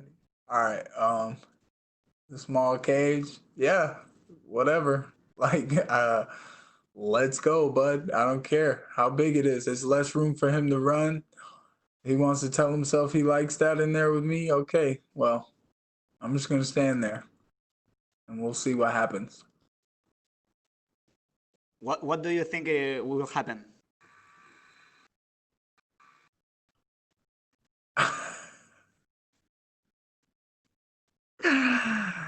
He gonna try to throw something and I'm gonna pop his ass, and then he gonna try to grab something and I'm gonna pop his ass again, and then he gonna fall down and I'm gonna pop his ass one more time, and the ref gonna be pulling me off of him. I ain't even gonna let the ref pull me off. I'm gonna stay there and try to pop him a couple more. Okay, Mike, thank you very much and good luck on Saturday. Thanks. That's all we have for you today, Mike. Thank you. Oh man. You remember the guy who told Floyd, he was like, "You catching a rabbit, you the champion." And Floyd was like, "I don't know what you was saying, bro, but I know you said I'm the champion." I like that. I like that shit, bro.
Up next, we'll be joined by number 3 ranked UFC lightweight Dustin Poirier. Please use the hand icon if you wish to ask any questions, and don't forget to take down your hand once you're done.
We are now joined by the number 3 ranked UFC lightweight, Dustin Poirier. Dustin, thanks for joining us.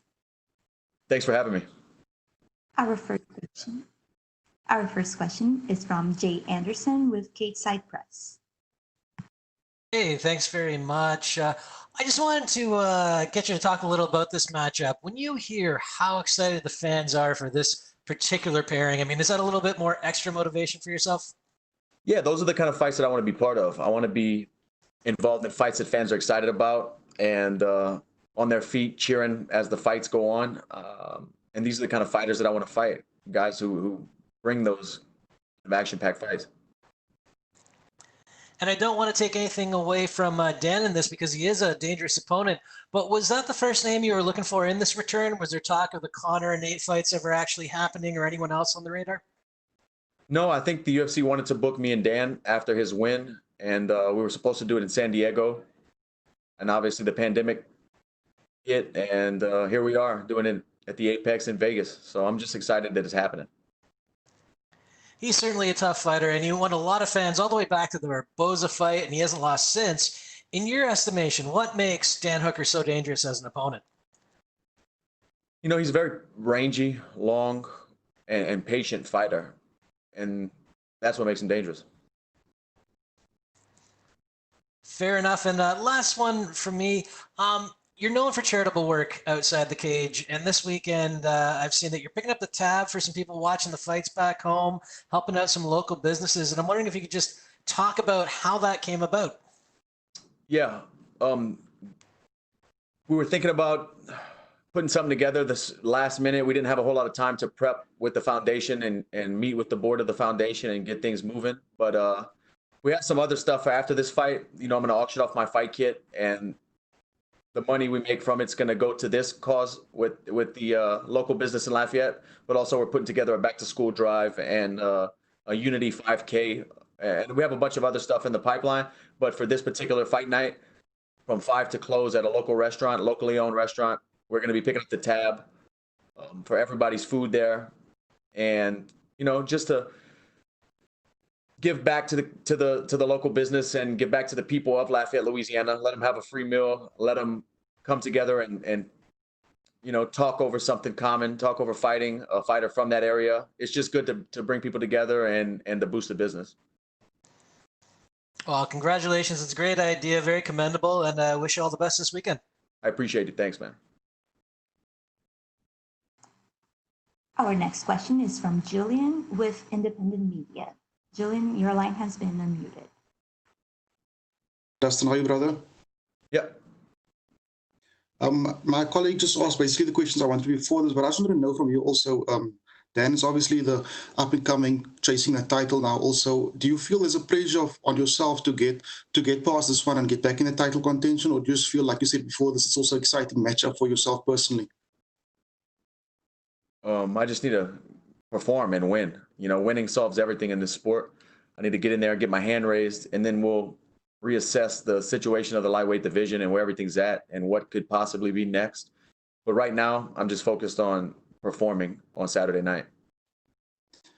And then just based on City Kickboxing in New Zealand, how excited are you as an MMA fighter in terms of the way MMA has grown also in New Zealand, and guys like Dan and Izzy them are coming up and making such a big impact like yourself also on the UFC platform?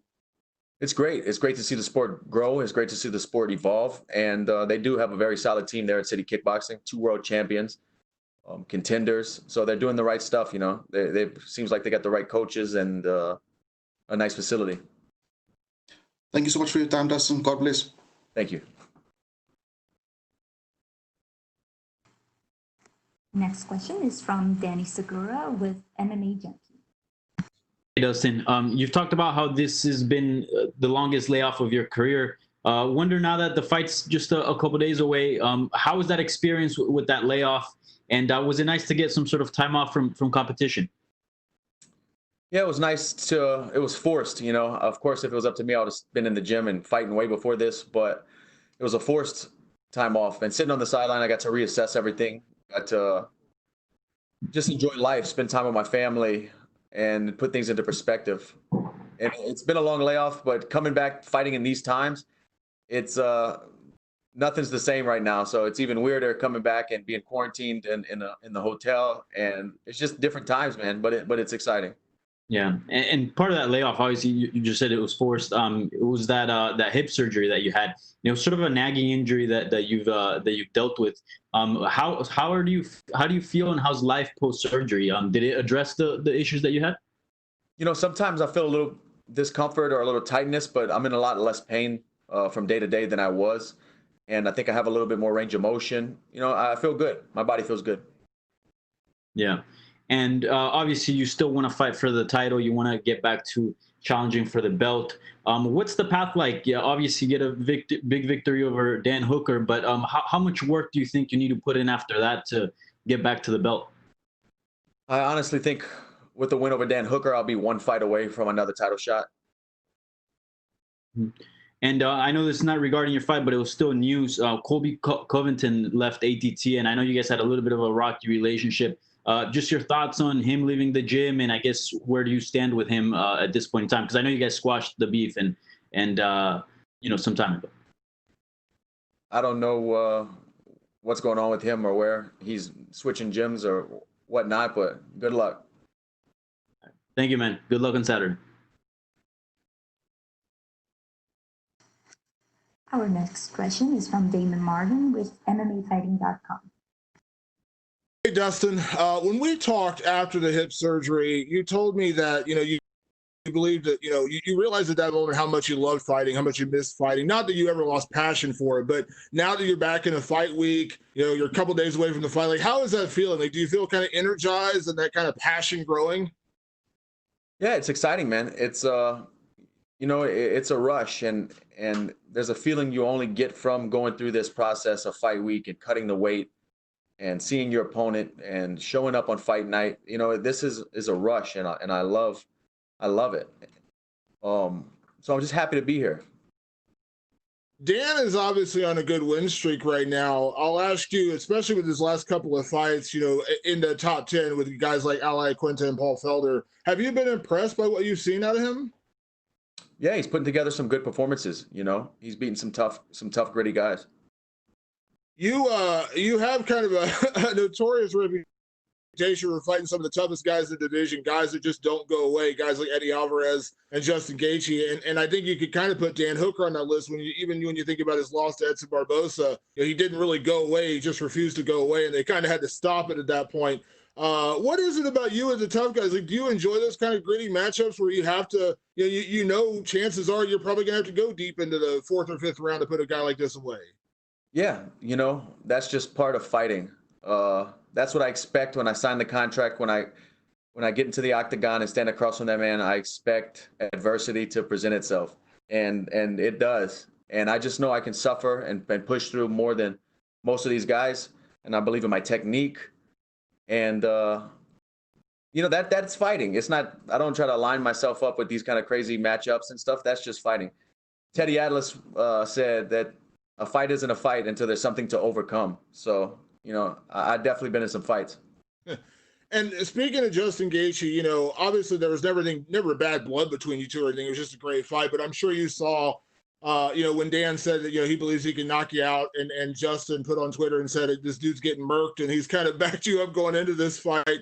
What do you have to say about a guy like Justin, who's an opponent, a guy I'm sure he would love to get a rematch with you to avenge a loss? But he has so much respect for you, so much admiration that he's kind of he's talked a lot about you, coming into this fight. Yeah, cool. That's cool to see, But he probably just has confidence in my abilities because of my performance against him. He obviously believes in himself a lot, and he's a great fighter. And I outfought him. So looking at it that way, I can see why he's rooting for me. And last question, going to the title fight with Khabib and Justin, kind of a two-part question. Like, in your opinion, do you give Justin a good chance to beat Khabib? And in a way, do you root for Justin? Because obviously that's an easy path back to the title for you, because if you beat Dan and he wins, obviously you have a win over Justin. Hey, man, let the best fighter win. Whoever performs the best that night, whoever prepared the best that night, get their hand raised, whoever it is, it's let the better fighter win. That's all I got to say. I'm not really rooting for anybody in that fight, but I do think that if Gaethje can keep the fight in the middle of the octagon, that he can give Khabib some trouble, man. I think it's going to be hard to get him down in the open space. Definitely hard to hold him in the open space. But will Justin be able to keep his back off the fence and land those shots and make Khabib work for takedowns in the open? That's the big question. Thank you, Dustin. Thanks, man. Our next question is from Stephen Morocco. Stephen, your line has been unmuted. I apologize. I did not put my hand down again. Sorry. No worries. We'll jump to Alistair Bishop. Alistair, your line has been unmuted. Dustin, how are you, sir? Good. How you doing? Fantastic. Thank you. My first question, Dustin, looking back at Abu Dhabi, obviously post-fight you were quite emotional, obviously a bit of mental strain in that loss. What have you put into place, or what sort of mental progress have you had to make to get back to fighting style? Just had to, take care of some injuries and rest my body and mind and get back to the drawing board and put in another training camp, and here we are. Fantastic. I wanted to ask you, obviously Dan Hooker's the guy who's on the rise. I'm pretty sure title contention is still in your mind. So if you can get past Dan Hooker, where do you see yourself in the division? I believe I'm one fight away from a title shot with the win over Dan Hooker. And welterweight, is that something that's on your mind at all? Yeah, I do think I will eventually be fighting in the welterweight division. And do you have any names in mind there that you'd like to start with in that division? Only name in my mind is Dan Hooker. Fantastic. Just moving off the fight stuff, something I picked up during the quarantine, which I find quite funny, was your wife saying she was going to end up pregnant if the quarantine lasted much longer. So did you escape pregnancy free, or are you expecting another little kid along the way? I think I'm good, but we'll see. I think I'm all right. Awesome, man. Thank you. Best of luck for Saturday. All right. Our next question is from Augusto Hermaníez Gay with Somos MMA. Hi, Dustin. How are you? All right. How you doing? Fine, thank you. First of all, I want to know which aspects do you consider are going to be the key for winning on Saturday? Dan's a very patient fighter, and I need to be patient as well. I need to not be over aggressive or push something that's not there. I need to be patient and let my skills do the work. And how do you feel about fighting in an empty arena? I like it. I like the idea of it. I think it's going to be quiet. I'll be able to hear my team. The focus will be different. It's just a new wrinkle in the fighting. I've never done it before, so we'll find out on Saturday. And Dustin, I want to know, how did the COVID-19 situation affect you, not only in your training camp, but also you have been helping hospitals during this pandemic with your foundation. So how was that experience? It was great to be in a position to give back to the medical staff and the frontline medical workers in my hometown of Lafayette, Louisiana. I'm appreciative of that we have the resources and the people in place to be able to make that happen. But other than that, I was just like everyone else, quarantined at home with my family, stuck in the house. And what about the training camp? Did it affect you in any way? Not at all. I thought it would, but I went out to American Top Team in South Florida, and they have so many high-level fighters that even if the groups were small, it was so much knowledge being passed around, and the coaches were always there every session to push us and coach us in the right direction and help us get better. So everything was normal. It felt like a normal training camp to me. Okay, Dustin, thank you very much and good luck on Saturday. Thank you, man. Our next question is from Christopher Reeve with New Zealand Herald.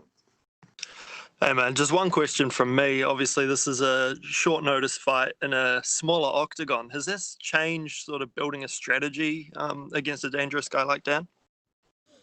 No, it hasn't. And it honestly wasn't really that short notice. I had almost a full training camp. Sweet, thanks, man. Yep. That's all we have for you today, Dustin. Thank you. Very nice.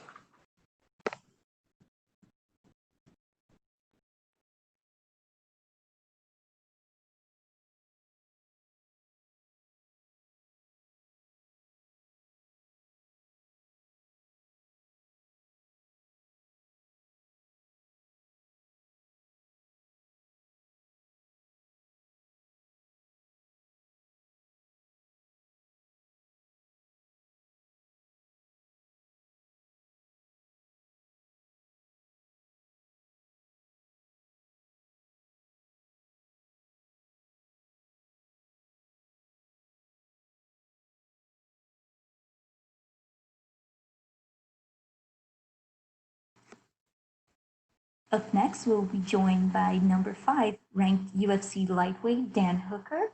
Please use the hand icon if you wish to ask any questions, and don't forget to take down your hand once you are done.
Microphone? You have to grab it. We are now joined by UFC lightweight Dan Hooker. Thank you for joining us today, Dan. Our first question is from Jay Anderson with Cage Side Press. Thanks very much, and welcome back, Dan. Big main event coming up, big opponent. I wanted to start with something I asked Dustin as well. I mean, this is a fight that's been called very fan-friendly. Do you get a little more excited for a matchup like this? Yeah, it's very easy to get excited when you're facing an opponent like Dustin Poirier. I know he's going to come to fight, and he's going to bring the exact same thing that I'm going to bring. We both look to finish and both look to put on a show. So I as well as the fans, know why this is going to be a good one, because we've never been in a boring fight in our lives. So I'm not expecting that to change come Saturday. And I mean, pandemic aside, does it seem like all of a sudden lightweight has a big opening? Tony Ferguson loses, Conor supposedly retired. This almost feels like if you get a win here, you could be slipping into that #1 contender spot. Yeah, well, this is combat sports. The game can change so quickly, and I feel like the winner of this fight cements himself as the next guy. The guy that's going to step in. You know, should Khabib or Tony get injured, the guy that wins this fight is the guy that lines himself to step in for the title shot.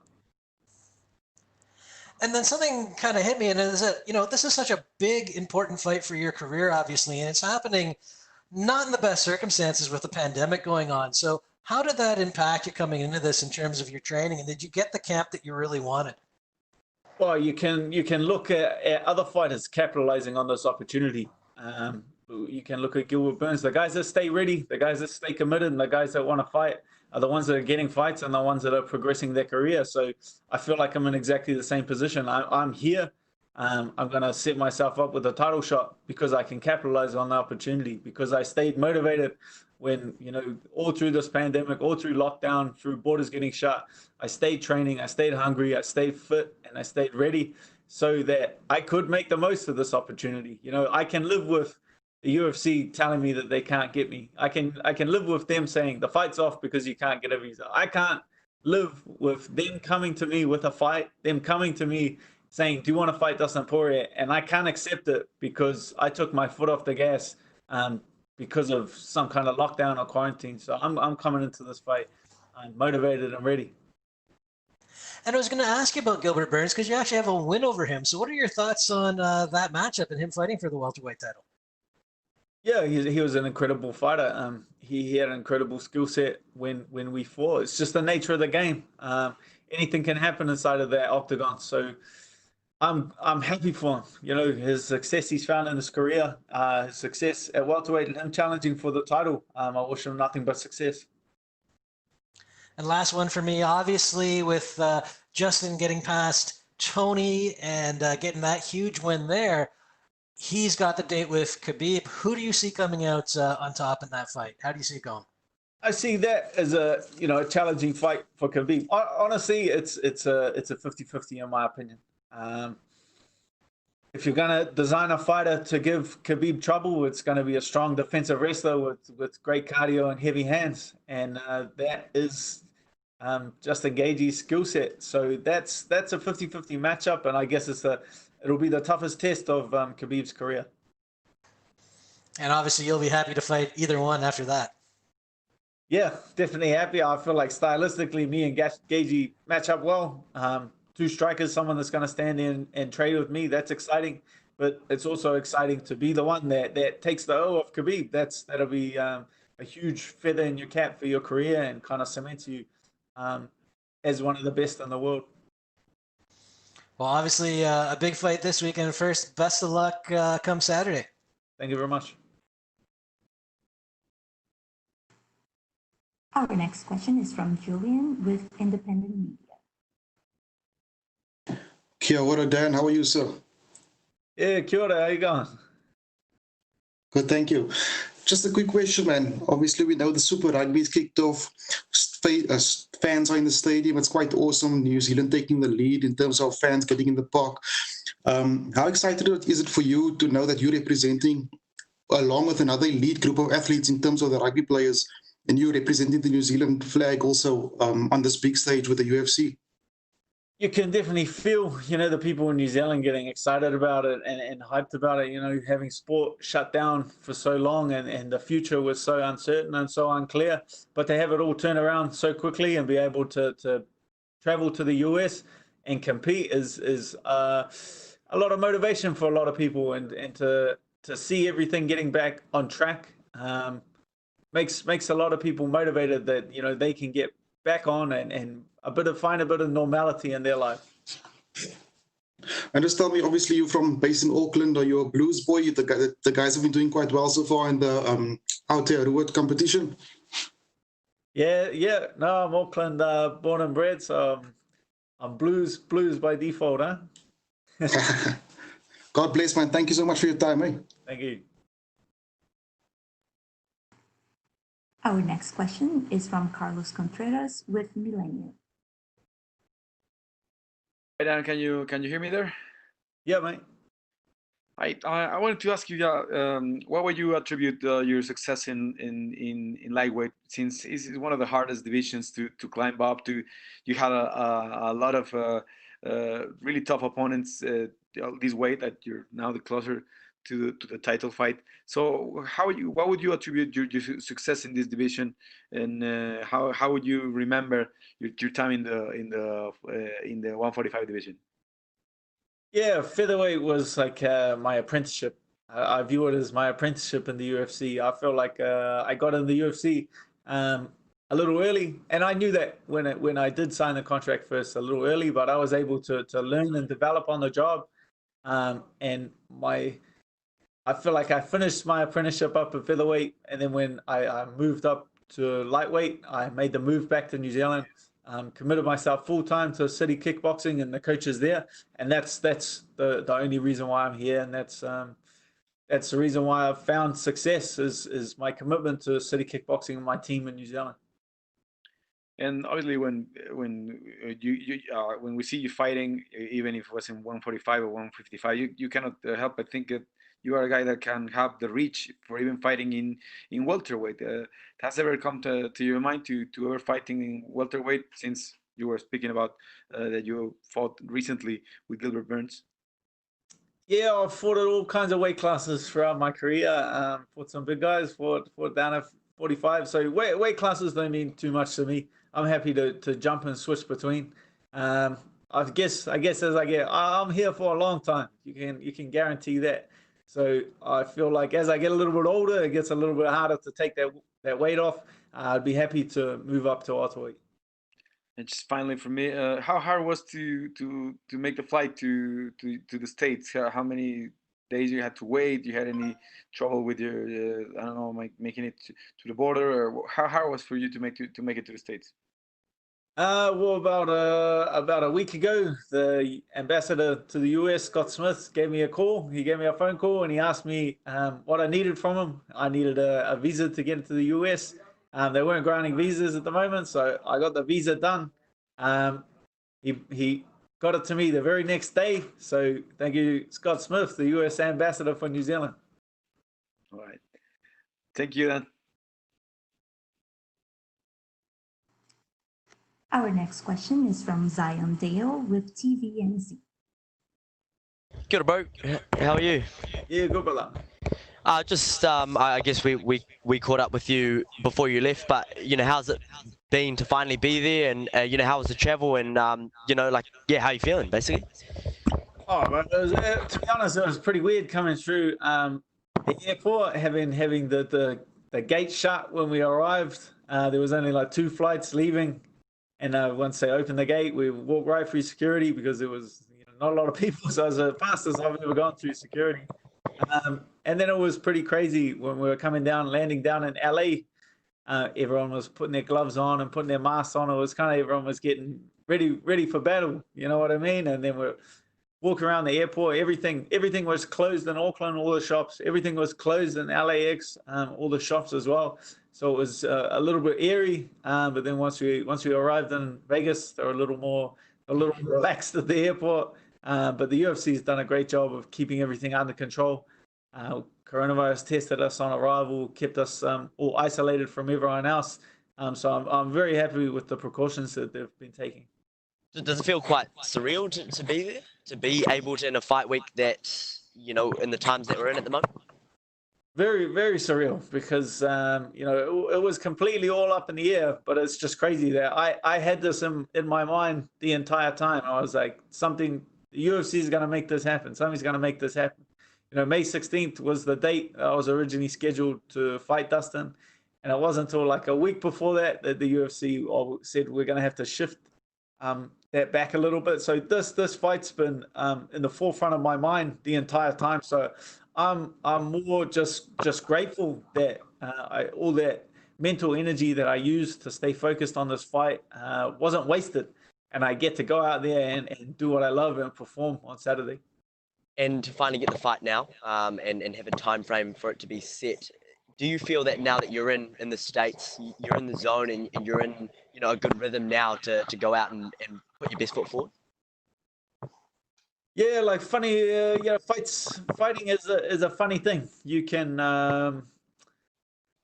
get in that mode a little too early. We still got a couple of days. We got a weight cut. We got weigh-ins. We got all this stuff we got to take care of before it's time to fight.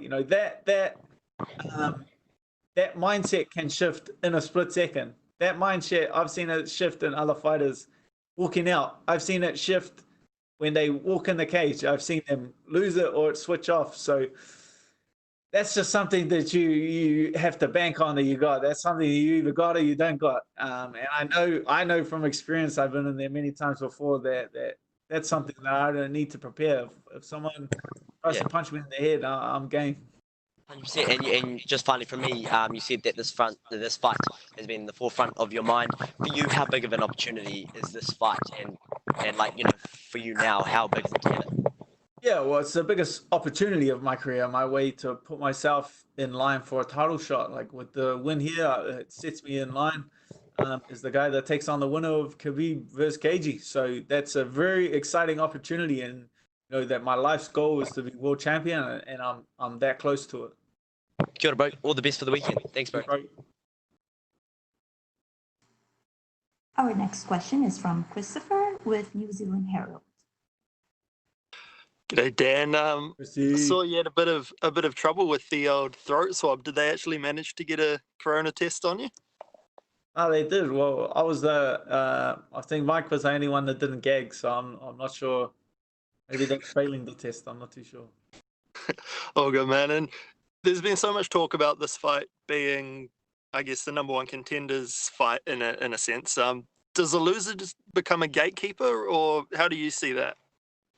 Nah, people get to, people put too much stock. Like, this is fighting. Anything can happen. I don't think it's that big of a setback. Like, that's why for me, this fight especially is a win-win situation. Dustin's the one in the hard spot. He's in the win-lose situation. Like, with a win, he doesn't gain that much from it, and with a loss, he slides outside. He slides down the rankings. With me, I put myself in a great opportunity with a win, but with a loss, I don't think I moved that far down. I go back. I beat up Charles Oliveira or someone like that, and then I make my way back into the top 5. So, win-win opportunity from where I'm sitting. Sorry, man. And the flight over, were there many people on the plane, and how was not just yourself, but the City Kickboxing boys settled in now that you're over there? Yeah, that's the funny thing. The plane was actually packed coming over. There was like not a spare seat left on the plane. It was going through LA and heading to Europe. So I guess there's just a lot of people, a lot of European people that were stuck in New Zealand, a lot of travelers that have been waiting for the opportunity to make their way back home. So that was, this being one of the first flights out of the country, I think it was packed to the rafters. So, bro, good skill for the weekend, eh? Thank you. Our next question is from Danny Segura with MMA Junkie. Hey, Dan, just a couple of questions. Obviously, you've been on people's radars for quite some time, but it feels like you turned a corner really after your Edson Barboza fight. I wonder if you agree, and also any takeaways from that defeat, and what kind of, do you think that defeat sparked something in you that allowed you to sort of turn that corner?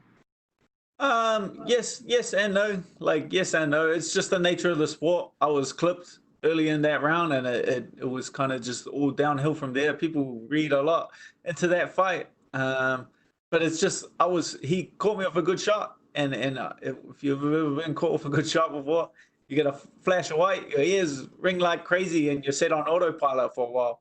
I was standing there on autopilot, took my legs out from under me.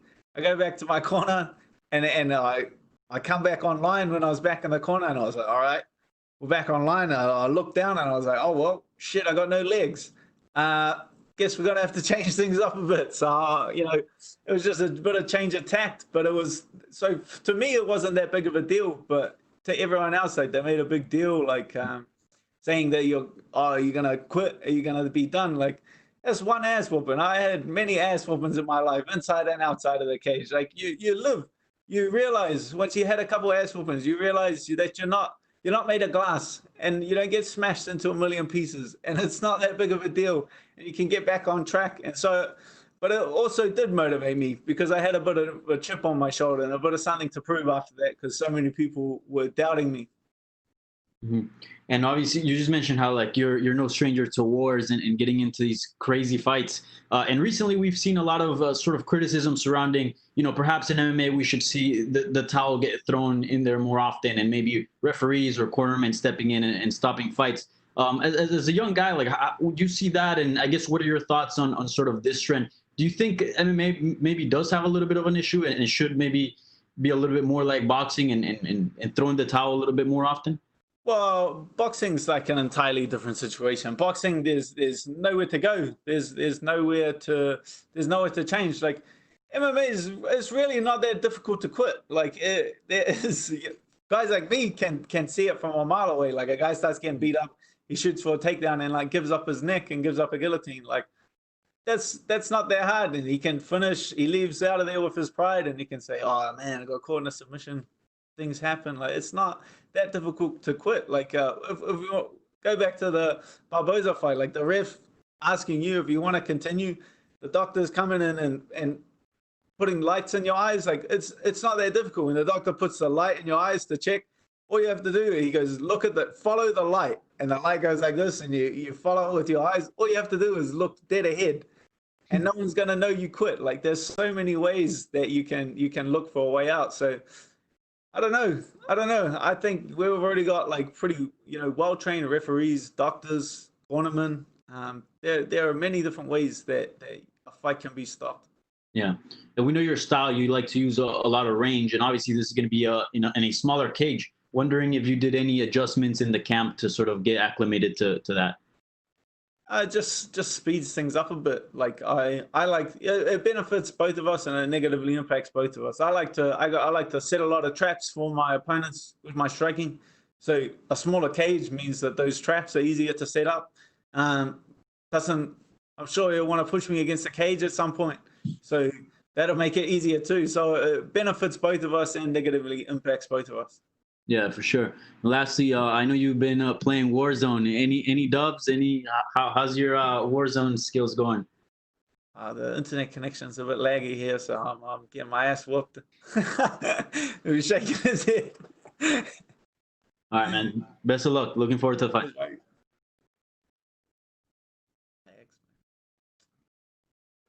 Our next question is from Clay Wilson. Clay, your line has been unmuted. Dan, how are you, mate? Yeah, good.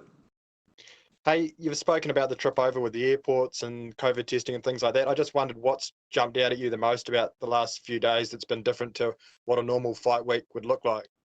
I'd say the biggest thing would be the fans. Like, I obviously like the fans and having them there, but I didn't realize I'd miss them this much. Like, you gain a lot of energy from the fans and even the media. Like, when I go into media and I get to interact with everyone face to face, you can gain a lot of energy.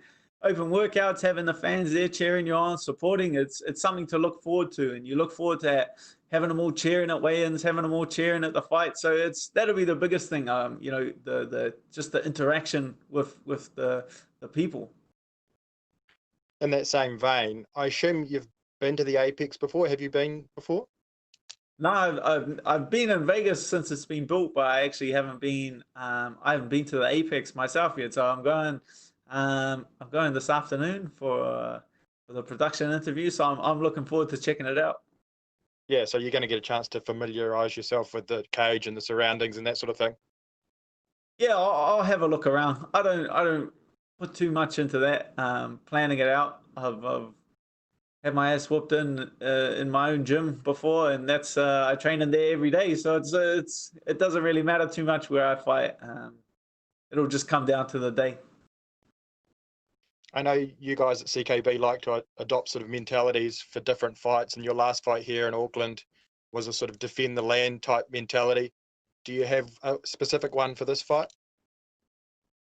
Have some fun. Have some fun. Relax. Go out there and perform. You know, that was a lot of pressure. That was a high pressure situation. You know, 10,000 people of your countrymen, sold out arena. They're chanting your name like that. That was a shit ton of pressure. And then after that fight, I was like, I can't wait to go to someone else's hometown and, you know, that pressure be lifted. And so this is kind of like that. This is going out there and there being no crowd at all.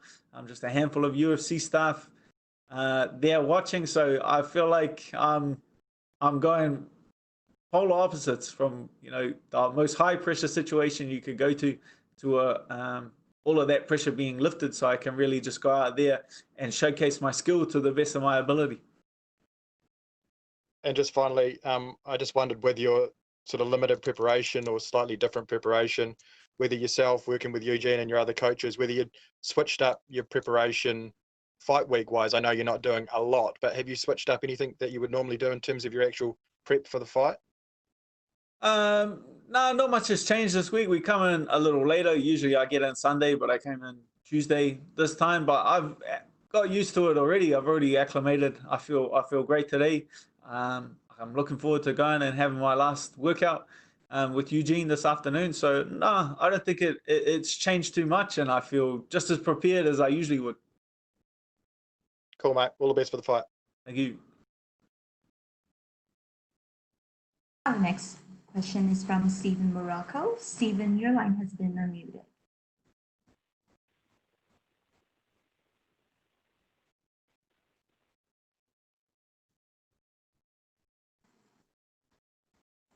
Yeah, I think we lost Stephen there. So let's jump to Alistair Bishop with MMA Republic. And how are you, sir? Yeah, good. Fantastic. I just wanted to ask you, you were suggesting earlier you've had a couple of interesting fights in interesting weight classes, one being a tag team kickboxing match at heavyweight. How does that work exactly? Yeah, that was just a little show we put on at our gym. Yeah, that was just a bit of fun on a Saturday night. We used to do events at our gym, and we would. This is my old gym, not City Kickboxing. A bit more Wild West style back in the day. We would just stack all the mats on crates, and then make a ring in the middle, and then people would just crowd around the crates, and they would be the ring rope. So if you went to fall out of the ring, all the people would just chuck you back into the middle. You could tag whenever you wanted, so you just go out, try to take the other guy's head off, and then you could just come back and tag your mate in. So it's just I guess it's just how we have fun in New Zealand. The next question was about your weight. That was listed. It seems 85 kilos is quite comfortable your walk around weight. So what's involved with your weight cut to get down to lightweight? Oh, that's me having a little bit of fun. That's me having a little bit of fun on at other people's expense. I definitely don't walk around at 85 kilos. Like I can tell you that much. I was holding a weight. I'll give away the secret. I was holding a weight when I was on the scale. The secret's out now. I also want to ask, I see your flight coming in. Obviously, from South Africa, we know our athletes have to deal with some pretty crazy time zones, as you're well aware. What is your theory? I know a lot of fighters have different theories as opposed to either arrive really early or arrive really close to fight night. So was there a theory in this one to get in as late as possible, or was it just kind of with the corona stuff, you just had to go when you could? I've come through LA for fights, you know, a bunch of times, and I fought in Vegas a few times, been here to support my teammates. So the trip to Vegas is one of the easier ones from Auckland. It's just 12 hours overnight to LA. I sleep like crazy on the plane. I think I slept 10 of the 12 hours. Then I get up, I get on another plane, another hour to Vegas. So for me, I don't really skip a beat. So anything on the West Coast is pretty easy to deal with. Okay, awesome. And just in terms of New Zealand, you know, South Africa, for example, is still quite hardly hit with the COVID, and the professional fighters are struggling to train. What was the vibe like in the pro gyms during the COVID? Obviously, we know New Zealand was very proactive and seemed to deal with the virus quite concisely. So what was the vibe like in the gyms when you could train? Oh, it was incredible. Like we went into full lockdown, so our gyms were closed. City Kickboxing was closed for 6 weeks. So 6 weeks all up, we missed out on having all our training partners and our usual routines. So it really made us appreciate it and miss it, because for the last few years, it's kind of something that we've taken for granted. We knew training was on, so you know you can't get that excited about it. But once you take a 6-week break from something you love, and it makes you really appreciate it. So everyone came back with a vengeance. I remember, you know, probably my number one training partner, BJ Bland. I had a bit of a game plan coming into the first sparring session back, but I touched gloves. He blew me in the nose, and then we just tried to take each other's heads off. So we just let all that aggression out, let it get back to normal, and then. But it's come right. It's come right. I got my timing back pretty quick. Fantastic. And what was that like, having a name like Dustin Poirier hang over you in this time? Did you find motivation come easy dealing with all of this stuff, knowing that Dustin Poirier was on the horizon? Yeah, like that's someone you can't take lightly. So it was very easy to stay motivated throughout the lockdown. I never took my foot off the pedal. It was, you know, when we went into, it's called like level 4 lockdown in New Zealand. You have to stay in your house. Everything's shut. You can only go to the supermarket. Having that fight, you know, being dangled in front of you made it very easy to get out of bed. Made it very easy, you know, under a very difficult time to be motivated. I found it very easy to stay on track. Awesome. You spoken about a few times, the questions come up a few times today about the possibility of getting past Dustin Poirier, and then the possibility of facing Khabib versus Gaethje. What would it be like to have a fight like that in Auckland? In Auckland, that's got to be a pay-per-view. I think that's a pay-per-view, and unfortunately, New Zealand, Auckland, the city that I'm from, doesn't have a stadium big enough for a pay-per-view. There's one down in Dunedin, so I'm definitely open to shifting the show down to Dunedin and having 30,000-40,000 of my hometown people, home countrymen, supporting me. Fantastic, man. All the best for Saturday night, and we'll catch you on the other side. Thank you. Our last question is from Maurice Green with MMA Crazy. Hi, you said previously about, you know, this fight being a fan favorite fight. You know, it's a big main event for you. And you also said about not being able to feed off of the fans, especially with weigh-ins and media day and things like that. So how are you expecting it to be on Fight Night with no fans to feed off? I guess I'm just gonna feed off the fight. Like when you have a guy like Dustin Poirier standing in front of you trying to take your head off, it's actually pretty easy to get that adrenaline flowing. So it might take a little bit. A couple punches start to land, and that adrenaline starts flowing, and we start fighting. That's the time that you forget the crowd's even there. Once that initial couple of exchanges get made, and you get put on high alert, and you really have to focus, you forget the crowd's even there. You forget the referee, the judges are even there, and you just get concentrated solely on the contest and solely on fighting. So I'm expecting that. You know, I'm taking it as it comes until we touch gloves and until we start mixing it up. And then I'm just gonna enjoy the fight and be focused on the fight and let it play out. And you know, would you agree that Poirier is your biggest test to date? Every test is different. Every test is different stylistically. This is the biggest opportunity of my career, so it definitely adds pressure. The biggest name of my career, so that also adds a lot of pressure. But every puzzle is different, and you really don't know how it's going to play out until you get in there. How do you envision it going down on Saturday? How do you see yourself getting the win? I think I'm just a little bit sharper, on the feet. So if I can keep this thing at range, I think that's no secret. I can do my best work at range. If my back's on the cage or my ass is on the ground, then that's a sure sign that things are not going too well.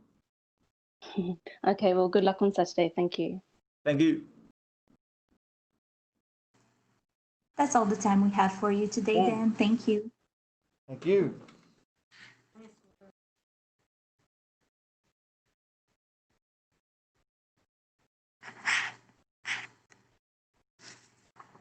This concludes the UFC Fight Night on ESPN Poirier versus Hooker Virtual Media Day. We would like to thank everyone for joining today's event. UFC Fight Night on ESPN Poirier versus Hooker main card begins at 5 p.m. local time on ESPN, ESPN Deportes, and ESPN+. The preliminary card will kick off at 2 p.m. local time. Recordings of today's interviews will be made available to media through email soon. Thank you, and you may disconnect.